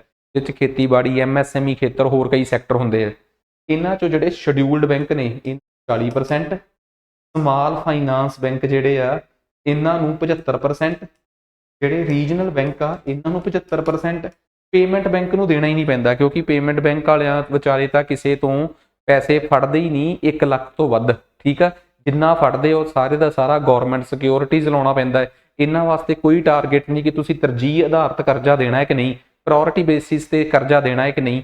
ਸੋ ਪ੍ਰਾਇੋਰਟੀ ਸੈਕਟਰ ਲੈਂਡਿੰਗ ਦਾ ਕਨਸੈਪਟ ਮੈਂ ਆਪਣੀ ਇਕਨੋਮੀ ਦੀ ਮੈਰਾਥਨ ਤੇ ਡਿਟੇਲਡ ਲੈਕਚਰਸ 'ਚ ਪੜ੍ਹਾਇਆ ਹੋਇਆ ਹੈ, ਉੱਥੋਂ ਜਾ ਕੇ ਇੱਕ ਵਾਰੀ ਇਹਦੀ ਕੁਇਕ ਰਿਵੀਜ਼ਨ ਜ਼ਰੂਰ ਕਰ ਲਿਓ। ਨੈਕਸਟ ਉਸ ਤੋਂ ਬਾਅਦ ਅਗਲਾ ਸਵਾਲ ਕਹਿੰਦਾ ਕਈ ਵਾਰੀ ਕੀ ਹੁੰਦਾ ਹੈ, ਇੱਕ ਟੈਕਸ ਜਿਹੜਾ ਗਵਰਨਮੈਂਟ ਲਾਉਂਦੀ ਆ ਕਈ ਇੰਡਸਟਰੀਜ਼ ਦੇ ਖਿਲਾਫ ਤੇ ਉਦੋਂ ਜਦੋਂ ਉਹਨਾਂ ਦਾ ਪ੍ਰੋਫਿਟ ਕਿਸੇ ਪੱਧਰ ਤੋਂ ਵੱਧ ਜੇ ਤੇ ਸਰਕਾਰ ਕਵੇ ਹੁਣ ਵਧੇ ਹੋਏ ਮੁਨਾਫੇ ਦਾ ਕੁਝ ਹਿੱਸਾ ਸਾਨੂੰ ਵੀ ਦਿਓ, ਬੜਾ ਇੰਪੋਰਟੈਂਟ ਟੈਕਸ ਆ। This is called windfall tax. Minimum alternate tax ਕੀ ਹੁੰਦਾ ਹੈ, ਇਹ ਬੇਸਿਕਲੀ ਜਦੋਂ ਸਰਕਾਰ ਕੰਪਨੀ ਐਕਟ ਦੇ ਤਹਿਤ ਇੱਕ ਜਿਵੇਂ ਆਮ ਬੰਦੇ ਤੋਂ ਪਰਸਨਲ ਟੈਕਸ ਲੈਂਦੀ ਹੈ, ਕੰਪਨੀ ਤੋਂ ਲੈਂਦੀ ਹੈ ਕਾਰਪੋਰੇਟ ਟੈਕਸ, ਪਰ ਕਈ ਕੰਪਨੀਆਂ ਆਪਣਾ ਪ੍ਰੋਫਿਟ ਜਿਹੜਾ ਹੈ ਉਹਨੂੰ ਬਹੁਤ ਜ਼ੀਰੋ ਕਰਕੇ ਦਿਖਾ ਦਿੰਦੀਆਂ ਨੈਟ ਪ੍ਰੋਫਿਟ ਨੂੰ। ਤਾਂ ਸਰਕਾਰ ਨੇ ਇੱਕ ਸ਼ਰਤ ਰੱਖੀ ਸੀ ਕਿ ਤੁਹਾਨੂੰ ਆਪਣੇ ਮਿਨੀਮਮ ਇੰਨਾ ਟੈਕਸ ਤਾਂ ਦੇਣਾ ਹੀ ਪਊਗਾ। ਤੇ ਜਦੋਂ ਮੈਟ ਚੈੱਕ ਹੁੰਦਾ ਹੈ ਮਿਨੀਮਮ ਅਲਟਰਨੇਟ ਜਿਹੜਾ ਕਿ ਇੱਕ ਪ੍ਰਕਾਰ ਦਾ ਕਾਰਪੋਰੇਟ ਟੈਕਸ ਹੀ ਆ, ਇਹ ਤੁਹਾਡੇ ਨੈਟ ਪ੍ਰੋਫਿਟ ਤੇ ਨਾ ਚੈੱਕ ਹੋ ਕੇ ਤੁਹਾਡੇ ਗ੍ਰੋਸ ਪ੍ਰੋਫਿਟ ਤੇ ਚੈੱਕ ਹੁੰਦਾ ਹੈ, ਕਿਉਂਕਿ ਕਈ ਕੰਪਨੀਆਂ ਆਪਣੇ ਨੈਟ ਪ੍ਰੋਫਿਟ ਨੂੰ ਜ਼ੀਰੋ ਕਰ ਲੈਂਦੀਆਂ ਸੀ। ਸੋ ਉਹਨਾਂ ਦਾ ਜਿਹੜਾ ਨੈਟ ਪ੍ਰੋਫਿਟ ਆ ਜੇ ਉਹ ਜ਼ੀਰੋ ਵੀ ਆ ਗਿਆ ਤਾਂ ਤੁਹਾਨੂੰ ਆਪਣੇ ਗ੍ਰੋਸ ਪ੍ਰੋਫਿਟ ਤੇ ਤਾਂ 18, 20, 22% ਟੈਕਸ ਦੇਣਾ ਹੀ ਪਊਗਾ, ਉਹਨੂੰ ਮਿਨੀਮਮ ਅਲਟਰਨੇਟ ਟੈਕਸ। ਇਸ ਟੈਕਸ ਦਾ ਨਾਮ ਆ ਵਿੰਡਫਾਲ ਟੈਕਸ। ਉਮੀਦ ਕਰਦਾ ਕਿ ਇਹ ਗੱਲ ਚੰਗੀ ਤਰ੍ਹਾਂ ਸਮਝ ਆ ਗਈ ਹੋਊਗੀ। ਨੈਕਸਟ ਉਸ ਤੋਂ ਬਾਅਦ ਅਗਲਾ ਸਵਾਲ ਫਿਸਕਲ ਡੈਫਿਸਿਟ, ਵਿੱਤੀ ਘਾਟਾ। ਕੁੱਲ ਮਿਲਾ ਕੇ ਜਿੰਨਾ ਸਰਕਾਰ ਦਾ ਲੈਣ ਦੇਣ ਤੋਂ ਬਾਅਦ ਸਰਕਾਰ ਨੂੰ ਕਰਜ਼ਾ ਦੇਣਾ ਪੈਂਦਾ ਹੈ, ਕਰਜ਼ਾ ਲੈਣਾ ਪੈਂਦਾ ਹੈ, ਉਹੀ ਸਰਕਾਰ ਦਾ ਵਿੱਤੀ ਘਾਟਾ ਹੁੰਦਾ ਹੈ। ਤੇ ਤੁਹਾਨੂੰ ਪਤਾ ਹੀ ਹੈ ਕਿ ਕਰੋਨਾ ਤੋਂ ਬਾਅਦ ਵਿੱਤੀ ਘਾਟਾ ਸਭ ਤੋਂ ਸਿਖਰ ਤੇ ਪਹੁੰਚ ਗਿਆ ਸੀ 2021 ਚ, ਬਿਲਕੁਲ ਸਹੀ ਗੱਲ ਆ। ਤੇ ਭਾਰਤ ਨੇ ਆਪਣਾ ਟਾਰਗੇਟ 2003 ਚ ਜਦੋਂ FRBM ਐਕਟ ਬਣਾਇਆ ਸੀ, fiscal responsibility and budgetary management act, ਤਾਂ ਇਹਨੂੰ 3% ਤੱਕ ਲੈ ਕੇ ਜਾਣ ਦੀ ਟੀਚਾ ਰੱਖਿਆ ਸੀ ਤੇ ਅੱਜ ਤੱਕ ਨਹੀਂ ਪਹੁੰਚ ਸਕਿਆ। ਕਈ ਵਾਰੀ 2007 ਦਾ ਕ੍ਰਾਈਸਿਸ ਆ ਗਿਆ, ਫਿਰ 13 ਦੀ ਮੰਦੀ ਆ ਗਈ, ਫਿਰ ਉਸ ਤੋਂ ਬਾਅਦ 20 ਦਾ ਕਰੋਨਾ ਆ ਗਿਆ। ਸੋ ਉਸ ਸੰਦਰਭ ਦੇ ਵਿੱਚ ਕੱਲਾ ਫਿਸਕਲ ਡੈਫਿਸਿਟ ਨਹੀਂ, ਮੈਂ ਤੁਹਾਨੂੰ ਦੱਸਦਾ ਬੱਚੇ, ਫਿਸਕਲ ਡੈਫਿਸਿਟ, ਵਿੱਤੀ ਘਾਟਾ, ਰੈਵਨਿਊ ਡੈਫਿਸਿਟ, ਠੀਕ ਆ, ਮਾਲੀਆ ਘਾਟਾ, ਇਫੈਕਟਿਵ ਰੈਵਨਿਊ ਡੈਫਿਸਿਟ 2011 ਚ ਇੱਕ ਨਵੀਂ ਟਰਮ ਆਈ ਸੀ, ਪ੍ਰਭਾਵੀ ਮਾਲੀਆ ਘਾਟਾ, ਪ੍ਰਾਇਮਰੀ ਡੈਫਿਸਿਟ। ਇਹ ਟਰਮਾਂ ਬਹੁਤ ਇੰਪੋਰਟੈਂਟ ਆ, ਇਹ ਸਾਰੀ ਦੀਆਂ ਸਾਰੀਆਂ ਟਰਮਾਂ ਤੁਹਾਨੂੰ ਤੋਤੇ ਵਾਂਗ ਰਟੀਆਂ ਹੋਣੀਆਂ ਚਾਹੀਦੀਆਂ, ਸੋ ਜ਼ਰੂਰ ਕਰ ਲਿਓ। ਨੈਕਸਟ ਉਸ ਤੋਂ ਬਾਅਦ ਅਗਲਾ ਸਵਾਲ ਕਹਿੰਦਾ ਟੈਕਸ ਦੇ ਉੱਪਰ ਇੱਕ ਟੈਕਸ ਲੱਗਦਾ ਹੁੰਦਾ ਹੈ ਜਦੋਂ ਕਿਸੇ ਵਿਸ਼ੇਸ਼ ਮਕਸਦ ਵਾਸਤੇ, ਜੇ ਕਿਸੇ ਵਿਸ਼ੇਸ਼ ਮਕਸਦ ਲਈ ਟੈਕਸ ਦੇ ਉੱਪਰ ਟੈਕਸ ਲਾਇਆ ਜਾਵੇ ਤਾਂ ਉਹਨੂੰ ਸੈਸ ਕਿਹਾ ਜਾਂਦਾ ਹੈ। ਐਜੂਕੇਸ਼ਨ ਸੈਸ ਹੋ ਗਿਆ ਜਾਂ ਕਾਓ ਸੈਸ ਹੋ ਗਿਆ। ਬੈਂਕਿੰਗ ਸਟੇਬਿਲਿਟੀ ਇੰਡੈਕਸ, ਭਾਰਤ ਦੇ ਵਿੱਚ ਜਿਹੜੀਆਂ ਬੈਂਕਿੰਗ ਸੰਸਥਾਨ ਨੇ ਉਹ ਬੈਂਕ ਕਿੰਨੇ ਕੁ ਸਟੇਬਲ ਨੇ, ਉਹਨਾਂ ਦਾ SLR CRR ਸਹੀ ਚੱਲ ਰਿਹਾ ਹੈ, ਉਹਨਾਂ ਦੇ NPAs, ਉਹਨਾਂ ਦੇ ਨਾਨ ਪਰਫਾਰਮਿੰਗ ਐਸੈਟ ਘਾਟੇ ਬਹੁਤ ਜ਼ਿਆਦਾ ਤਾਂ ਨਹੀਂ ਵੱਧ ਗਏ। ਇਸ ਕਰਕੇ ਬੈਂਕਿੰਗ ਸਟੇਬਿਲਿਟੀ ਇੰਡੈਕਸ RBI ਹਮੇਸ਼ਾ ਰਿਲੀਜ਼ ਕਰਦੀ ਹੈ। ਸੋ ਇਹ ਬੜਾ ਇੰਪੋਰਟੈਂਟ ਕੁਐਸਚਨ ਸੀਗਾ। ਨੈਕਸਟ ਉਸ ਤੋਂ ਬਾਅਦ ਆ ਗਿਆ ਕਹਿੰਦੇ ਜਦੋਂ ਵੀ ਤਰਲਤਾ ਦਾ ਜਾਲ ਫਸ ਜੇ, ਲਿਕੁਇਡਿਟੀ ਟ੍ਰੈਪ ਆ ਜੇ, ਪੈਸਾ ਜਿਹੜਾ ਹੈ ਉਹ ਕਿਤੇ ਨਾ ਕਿਤੇ ਅਟਕ ਜੇ, ਕਹਿੰਦੇ ਉਦੋਂ ਸਰਕਾਰ ਕਿਹੜੀ ਨੀਤੀ ਸਰਕਾਰ ਦੀ ਫੇਲ ਹੁੰਦੀ ਜਾਪਦੀ ਹੈ, ਮਤਲਬ ਕਿ ਉਹ ਕਿਹੜੀ ਮੁਦਰਾ ਨੀਤੀ ਹੈ ਜਿਹੜੀ ਫੇਲ ਹੋ ਜਾਂਦੀ ਹੈ। ਹੁਣ ਜਦੋਂ ਵੀ ਲਿਕੁਇਡਿਟੀ ਟ੍ਰੈਪ ਆ ਜੇ ਤਾਂ ਮਤਲਬ ਕਿ ਵਿਚ ਟ੍ਰੈਡੀਸ਼ਨਲ ਮੋਨੇਟਰੀ ਸਪੈਂਡਿੰਗ ਇਜ਼ ਇਨਇਫੈਕਟਿਵ। ਦੇਖੋ ਇੱਕ ਗੱਲ ਬੜੀ ਕਲੀਅਰ ਆ, ਜਦੋਂ ਵੀ ਕਿਤੇ ਵੀ ਮੁਦਰਾ ਲਿਕੁਇਡਿਟੀ ਟ੍ਰੈਪ ਆ ਜੇ ਤਾਂ ਉਹਦੇ ਚ ਕੀ ਹੁੰਦਾ ਹੈ ਕਿ ਲੋਕ ਜਿਹੜੇ ਆ ਉਹ ਮਤਲਬ ਕਿ ਖਰਚਾ ਕਰਨਾ ਹੀ ਨਹੀਂ ਚਾਹੁੰਦੇ, ਕਿਉਂਕਿ ਉਹਨਾਂ ਨੂੰ ਸਰਕਾਰ ਤੇ ਯਕੀਨ ਉੱਠ ਜਾਂਦਾ ਹੈ, ਮਤਲਬ ਕਿ ਲਿਕੁਇਡਿਟੀ ਦਾ ਟ੍ਰੈਪ ਆ ਜਾਂਦਾ ਹੈ। ਫਿਰ ਸਰਕਾਰ ਜਿੰਨਾ ਮਰਜ਼ੀ ਸਰਕਾਰ ਖਰਚਾ ਕਰੀ ਜਾਵੇ, ਜਿੰਨਾ ਮਰਜ਼ੀ ਸਰਕਾਰ ਖਰਚਾ ਕਰੀ ਜਾਵੇ, ਲੋਕਾਂ ਨੇ ਪੈਸਾ ਆਪਣੇ ਕੋਲ ਸਾਂਭੀ ਜਾਣਾ ਹੈ, ਕਿਉਂਕਿ ਲੋਕਾਂ ਦੇ ਦਿਮਾਗ 'ਚ ਇੱਕ ਡਰ ਪੈਦਾ ਹੋ ਜਾਂਦਾ ਹੈ ਕਿ ਪਤਾ ਨਹੀਂ ਆਉਣ ਵਾਲੇ ਸਮੇਂ 'ਚ ਪੈਸਾ ਰਹਿਣਾ ਕਿ ਨਹੀਂ। ਲਿਕੁਇਡਿਟੀ ਟਰੈਪ ਦੇ ਵਿੱਚ ਸਰਕਾਰ ਵੈਸੇ ਜਦੋਂ ਕਿਤੇ ਦਿੱਕਤ ਆਉਂਦੀ ਆ, ਬੇਰੁਜ਼ਗਾਰੀ ਵੱਧਦੀ ਆ, ਜਾਂ ਤਾਂ ਸਰਕਾਰ ਜਦੋਂ ਕਿਤੇ ਵੀ ਆਰਥਿਕ ਤੰਗੀ ਆਉਂਦੀ ਆ ਤਾਂ ਸਰਕਾਰ ਹਮੇਸ਼ਾ ਆਪਣਾ ਖਰਚਾ ਵਧਾ ਦਿੰਦੀ ਹੈ ਕਿ ਚਲੋ ਸਿਚੁਏਸ਼ਨ ਨੂੰ ਠੀਕ ਕੀਤਾ ਜਾਵੇ, ਸਰਕਾਰ ਖਰਚਾ ਕਰੂਗੀ, ਲੋਕਾਂ ਦੇ ਘਰਾਂ 'ਚ ਪੈਸਾ ਆਊਗਾ। ਪਰ ਜੇ ਲਿਕੁਇਡਿਟੀ ਟਰੈਪ ਆ ਜੇ, ਠੀਕ ਆ, ਲਿਕੁਇਡਿਟੀ ਦਾ ਟਰੈਪ ਆ ਜੇ ਕਿਤੇ, ਮਤਲਬ ਕਿ ਬਾਜ਼ਾਰ ਦੇ ਵਿੱਚ ਪੈਸੇ ਦੀ ਕਮੀ ਆ ਜੇ, ਫਿਰ ਸਰਕਾਰ ਜਿੰਨਾ ਮਰਜ਼ੀ ਖਰਚਾ ਕਰੀ ਜਾਵੇ, ਲੋਕਾਂ ਦਾ ਵਿਸ਼ਵਾਸ ਉੱਠ ਜਾਂਦਾ ਹੈ। ਫਿਰ ਲੋਕ ਨਾ ਸਰਕਾਰ ਜਿੰਨਾ ਵੀ ਪੈਸਾ ਬਾਜ਼ਾਰ ਦੇ ਵਿੱਚ ਆਊਗਾ, ਲੋਕ ਆਪਣੇ ਘਰਾਂ 'ਚ ਖਿੱਚੀ ਜਾਣਗੇ ਕਿ ਅੱਗੇ ਆਉਣ ਵਾਲੀ ਤੰਗੀ ਦਾ ਆਭਾਸ ਉਹਨਾਂ ਨੂੰ ਹੁੰਦਾ ਹੈ। ਇਸ ਕਰਕੇ ਲਿਕੁਇਡਿਟੀ ਟਰੈਪ ਦੇ ਵਿੱਚ ਸਰਕਾਰੀ ਖਰਚ ਦੀ ਜਿਹੜੀ ਨੀਤੀ ਹੁੰਦੀ ਆ ਸਰਕਾਰ ਦੀ, ਜਿਹੜੀ ਹਮੇਸ਼ਾ ਸਰਕਾਰ ਨੂੰ ਤੰਗੀ 'ਚੋਂ ਕੱਢਦੀ ਆ, ਉਹ ਵੀ ਬੇਅਰਥ ਹੁੰਦੀ ਜਾਪਦੀ ਆ ਸਾਨੂੰ ਫਿਰ। ਸੋ ਉਦੋਂ ਗਵਰਨਮੈਂਟ ਸਪੈਂਡਿੰਗ ਜਿਹੜੀ ਆ ਉਹ ਕਿਤੇ ਨਾ ਕਿਤੇ ਇਨਫੈਕਟਿਵ ਹੋ ਜਾਂਦੀ ਆ। ਨੈਕਸਟ ਉਸ ਤੋਂ ਬਾਅਦ ਆ ਛੋਟੇ ਵਿੱਤ ਬੈਂਕ, ਸਮਾਲ ਫਾਈਨਾਂਸ ਬੈਂਕ। ਇਹ ਇੱਕ ਪ੍ਰਕਾਰ ਦੇ ਵਿਸ਼ੇਸ਼ ਬੈਂਕ ਨੇ, ਡਿਫਰੈਂਸ਼ੀਅਲ ਬੈਂਕ ਨੇ। ਇਹਨਾਂ ਨੂੰ ਚਲਾਉਣ ਵਾਸਤੇ ਮਿਨੀਮਮ ਇਕੁਇਟੀ ਤੁਹਾਨੂੰ 200 ਕਰੋੜ ਚਾਹੀਦੀ ਹੈ, ਪਹਿਲਾਂ 100 ਕਰੋੜ ਹੁੰਦੀ ਸੀਗੀ। ਤੇ ਤੁਹਾਨੂੰ ਪਤਾ ਹੈ ਕਿ ਇਹਨਾਂ ਨੂੰ ਆਪਣਾ 75% ਜਿਹੜਾ ਹੈ ANBC ਦਾ, ਐਡਜਸਟਡ ਨੈਟ ਬੈਂਕ ਕ੍ਰੈਡਿਟ ਦਾ, ਉਹ ਪ੍ਰਾਇੋਰਟੀ ਸੈਕਟਰ ਲੈਂਡਿੰਗ 'ਚ ਦੇਣਾ ਪੈਂਦਾ ਹੈ। ਇਹਨਾਂ ਨੂੰ ਮੈਂ ਦੱਸਿਆ ਹੀ ਆ, ਇਹਨਾਂ ਨੂੰ ਵੀ ਦੇਣਾ ਪੈਂਦਾ ਹੈ ਤੇ RRBs ਨੂੰ ਵੀ ਦੇਣਾ ਪੈਂਦਾ ਹੈ। ਤੁਸੀਂ ਮੈਨੂੰ ਦੱਸੋਗੇ ਕਿ ਸਮਾਲ ਫਾਈਨਾਂਸ ਬੈਂਕ ਕਿਸ ਕਮੇਟੀ ਦੀ ਰਿਕਮੈਂਡੇਸ਼ਨ ਤੇ ਆਏ? ਦੂਜਾ ਸਵਾਲ, ਸਮਾਲ ਫਾਈਨਾਂਸ ਬੈਂਕ ਜਿਹੜੇ ਆ, ਇਹਨਾਂ ਨੂੰ ਲਾਇਸੈਂਸ ਕਿਹੜੀ ਕਮੇਟੀ ਨੇ ਦਿੱਤਾ? ਪੇਮੈਂਟ ਬੈਂਕ ਕਿਹੜੀ ਕਮੇਟੀ ਦੀ ਰਿਕਮੈਂਡੇਸ਼ਨ ਤੇ ਆਏ? ਤੇ ਪੇਮੈਂਟ ਬੈਂਕਸ ਨੂੰ ਲਾਇਸੈਂਸ ਕਿਹੜੀ ਕਮੇਟੀ ਨੇ ਦਿੱਤਾ? ਬੜੇ ਇੰਪੋਰਟੈਂਟ ਸਵਾਲ ਆ। ਹੁਣ ਸ਼ੁਰੂ ਚ ਆ ਜਾਓ। ਰੂਰਲ ਰੀਜਨਲ ਬੈਂਕ RRBs ਕਿਸ ਕਮੇਟੀ ਦੇ ਕਹਿਣ ਤੇ ਕਿਹੜੇ ਸਾਲ ਚ ਆਏ? ਇਹ ਵੀ ਪੇਪਰ ਚ ਆ ਸਕਦਾ ਹੈ। RRBs ਨੂੰ ਰੈਗੂਲੇਟ ਕਰਨ ਵਾਲੀ ਸੰਸਥਾ RBI ਦੇ ਨਾਲ ਇੱਕ ਹੋਰ ਵੀ ਆ, ਉਸ ਸੰਸਥਾ ਦਾ ਨਾਮ ਦੱਸੋ ਕੀ ਆ? ਠੀਕ ਆ, ਇਹ ਇੰਪੋਰਟੈਂਟ ਕੁਐਸਚਨਸ ਨੇ। ਗਰੁੱਪ B ਲੈਵਲ ਦੇ ਇਹੋ ਜਿਹੇ ਸਵਾਲ ਪੇਪਰਾਂ 'ਚ ਆਉਂਦੇ ਜਾਂਦੇ ਰਹਿੰਦੇ ਆ, ਸੋ ਬੜਾ ਧਿਆਨ ਰੱਖਿਆ ਕਰੋ। ਆ ਵੀ ਗੱਲ ਸਹੀ ਆ, ਇਹ ਸਾਰੇ ਬੈਂਕਾਂ ਤੇ ਲਾਗੂ ਹੁੰਦੀ ਆ। ਆ ਵੀ ਬੈਂਕ RRBs ਤੇ ਵੀ ਲਾਗੂ ਹੁੰਦੀ ਆ ਤੇ ਸਮਾਲ ਫਾਈਨਾਂਸ ਬੈਂਕ ਤੇ ਵੀ। ਇੱਥੇ 200 ਕਰੋੜ ਆ, 100 ਤੋਂ ਵਧਾ ਕੇ 200 ਕਰਤੀ ਸੀ। ਅੱਗੇ ਆਪਣੇ ਕੋਲ ਆ ਗਿਆ 14ਵਾਂ ਸਵਾਲ। ਸਵਾਲ ਇਹ ਆ, ਕੰਸੋਲੀਡੇਟਡ ਫੰਡ ਆਫ ਇੰਡੀਆ 'ਚ ਇਹਨਾਂ 'ਚੋਂ ਕਿਹੜੀ ਚੀਜ਼ ਸ਼ਾਮਲ ਨਹੀਂ ਹੁੰਦੀ? ਪ੍ਰੋਵੀਡੈਂਟ ਫੰਡ ਪਬਲਿਕ ਅਕਾਊਂਟ 'ਚ ਸ਼ਾਮਲ ਹੁੰਦੇ ਆ। ਬੱਚੇ 266 ਆਰਟੀਕਲ ਪੜ੍ਹ ਕੇ ਦੇਖੋ, ਬਾਕੀ ਸਭ ਕੁਝ ਸਰਕਾਰ ਦੇ ਕੰਸੋਲੀਡੇਟਡ ਫੰਡ 'ਚ ਜਾਂਦਾ ਹੈ। ਚਾਹੇ ਸਰਕਾਰ ਨੂੰ ਆਪਣੇ ਜਨਤਕ ਅਦਾਰਿਆਂ ਤੋਂ ਜਿੰਨਾ ਲਾਭ ਜਾਂ ਲਾਭ ਅੰਸ਼ ਆਇਆ ਹੋਵੇ, ਠੀਕ ਆ, ਤੇ ਉਸ ਤੋਂ ਬਾਅਦ ਜਿੰਨਾ ਸਰਕਾਰ ਵਿਨੀਵੇਸ਼ ਕਰਕੇ ਕਮਾਉਂਦੀ ਹੈ, ਜਾਂ ਜਿੰਨਾ ਸਰਕਾਰ ਨੂੰ ਟੈਕਸ, ਇੰਡਾਇਰੈਕਟ ਟੈਕਸ, ਜਿੱਥੋਂ ਵੀ ਪੈਸਾ ਆਇਆ ਹੈ, ਪ੍ਰੋਵੀਡੈਂਟ ਫੰਡ ਵਾਲਾ ਪੈਸਾ ਸਰਕਾਰ ਦਾ ਪਬਲਿਕ ਅਕਾਊਂਟ ਦੇ ਵਿੱਚ ਜਾਂਦਾ ਹੈ। ਆਰਟੀਕਲ 266(1) 266(2) ਸਭ ਨੂੰ ਪਤਾ ਹੋਊਗਾ। IFSC ਕੋਡ, ਬੈਂਕਾਂ ਦਾ ਹਰ ਇੱਕ ਦਾ IFSC ਕੋਡ 11 ਡਿਜਿਟ ਨੰਬਰ ਹੁੰਦਾ। 5ਵੇਂ ਨੰਬਰ ਤੇ 0 ਹੁੰਦੀ ਆ। ਪਹਿਲੇ 4 ਜਿਹੜੇ ਅਲਫਾ ਨੂਮੈਰਿਕ ਹੁੰਦੇ ਆ, ਉਹ ਬੇਸਿਕਲੀ ਬ੍ਰਾਂਚ ਬਾਰੇ ਦੱਸਦੇ ਆ, ਤੇ ਮੀਨਸ ਕਿ ਉਸ ਤੋਂ ਬਾਅਦ 6 ਡਿਜਿਟ ਜਿਹੜੇ ਆ ਉਹ ਬੈਂਕ ਬਾਰੇ ਦੱਸਦੇ ਆ। ਸੋ ਅਕਸਰ ਇਹ ਬੜੀ ਆਮ ਜੀ ਗੱਲ ਆ, ਠੀਕ ਆ। ਤੇ ਸੈਂਟਰ ਵਾਲਾ 5ਵਾਂ ਡਿਜਿਟ ਹਮੇਸ਼ਾ ਕੀ ਹੁੰਦਾ ਹੈ? 0 ਹੁੰਦਾ ਹੈ। ਸੋ ਉਮੀਦ ਕਰਦਾ ਕਿ ਇਹ ਗੱਲ ਚੰਗੀ ਤਰ੍ਹਾਂ ਸਮਝ ਆ ਗਈ ਹੋਊਗੀ। ਨੈਕਸਟ ਉਸ ਤੋਂ ਬਾਅਦ ਅਗਲਾ ਸਵਾਲ ਆਪਣੇ ਕੋਲ ਆ ਗਿਆ। ਹਾਂ, ਕਹਿੰਦੇ ਨੈਟ ਨੈਸ਼ਨਲ ਪ੍ਰੋਡਕਟ ਤੇ ਗ੍ਰੋਸ ਨੈਸ਼ਨਲ ਪ੍ਰੋਡਕਟ। ਹੁਣ ਸਾਨੂੰ ਇੱਕ ਗੱਲ ਚੰਗੀ ਤਰ੍ਹਾਂ ਪਤਾ ਹੈ ਕਿ ਗ੍ਰੋਸ ਨੈਸ਼ਨਲ ਪ੍ਰੋਡਕਟ ਜੋ ਨੈਟ ਨੈਸ਼ਨਲ ਪ੍ਰੋਡਕਟ ਘਟਾ ਦਈਏ, ਜਾਂ gross national product basically net national product, ਜਾਂ ਥੋੜਾ ਜਿਹਾ ਕਨਫਿਊਜ਼ ਹੋ ਗਿਆ ਮੈਂ, ਨੈਟ ਨੈਸ਼ਨਲ ਪ੍ਰੋਡਕਟ ਦਾ ਮਤਲਬ ਹੁੰਦਾ ਹੈ ਗ੍ਰੋਸ ਨੈਸ਼ਨਲ ਪ੍ਰੋਡਕਟ ਮਾਈਨਸ ਡੈਪਰੀਸੀਏਸ਼ਨ। ਘਸਾਵਟ, ਜਦੋਂ ਅਸੀਂ ਗ੍ਰੋਸ ਤੋਂ ਡੈਪਰੀਸੀਏਸ਼ਨ ਘਟਾ ਦਿੰਦੇ ਆ ਤੇ ਨੈਟ ਆ ਜਾਂਦਾ ਹੈ। ਮੈਂ ਆਪਣੀ ਇਕੋਨਮੀ ਦੀ ਮੈਰਾਥਨ 'ਚ ਪੂਰੀ ਡਿਟੇਲ 'ਚ ਕਵਰ ਕੀਤਾ ਹੋਇਆ ਹੈ, ਠੀਕ ਹੈ। ਸੋ ਤੁਸੀਂ ਇਕੋਨਮੀ ਦੀ ਮੈਰਾਥਨ ਵੀ ਲਾ ਲਓਗੇ ਨਾ, ਜਿਹੜੀਆਂ 5 ਮੈਰਾਥਨ ਆਈਆਂ ਤਾਂ ਪੂਰਾ ਕਵਰ ਹੋ ਰਿਹਾ ਹੈ। ਨੈਟ ਮਤਲਬ ਗ੍ਰੋਸ ਮਾਈਨਸ ਡੈਪਰੀਸੀਏਸ਼ਨ। ਸੋ ਦੋਵਾਂ ਦਾ ਡਿਫਰੈਂਸ ਆਪਣੇ ਆਪ ਦੇ ਵਿੱਚ ਕੀ ਆ? ਡੈਪਰੀਸੀਏਸ਼ਨ ਅਖਵਾਉਂਦਾ ਹੈ। ਨੈਕਸਟ ਅਗਲਾ, which is not transfer payment. Transfer payment ਬੱਚੇ ਇੱਕ ਬੜਾ ਇੰਪੋਰਟੈਂਟ ਸ਼ਬਦ ਆ, ਪੇਪਰ 'ਚ ਆ ਸਕਦਾ ਹੈ। ਕਹਿੰਦੇ ਆ ਵੈਲਫੇਅਰ ਸਕੀਮਾਂ ਲਈ ਸਰਕਾਰ ਜਦੋਂ ਪੈਸਾ ਕਮਾਉਂਦੀ ਆ, ਉਹਨੂੰ ਟ੍ਰਾਂਸਫਰ ਪੇਮੈਂਟ ਦੀ ਕੈਟੇਗਰੀ 'ਚ ਮੰਨਦੀ ਹੈ। Public health insurance, old age pension, unemployment allowance. Corporates ਦਾ ਜਿਹੜਾ ਕਰਜ਼ਾ ਮਾਫ ਕਰਨਾ ਹੈ, ਉਹ ਕਿਸੇ ਵੀ ਤਰੀਕੇ ਨਾਲ ਵੈਲਫੇਅਰ ਸਕੀਮ ਦੇ ਵਿੱਚ ਨਹੀਂ ਆਉਂਦਾ। ਇਸ ਕਰਕੇ ਇਹਨੂੰ ਕਦੇ ਵੀ ਟ੍ਰਾਂਸਫਰ ਪੇਮੈਂਟ ਦਾ ਹਿੱਸਾ ਨਹੀਂ ਮੰਨਿਆ ਜਾ ਸਕਦਾ।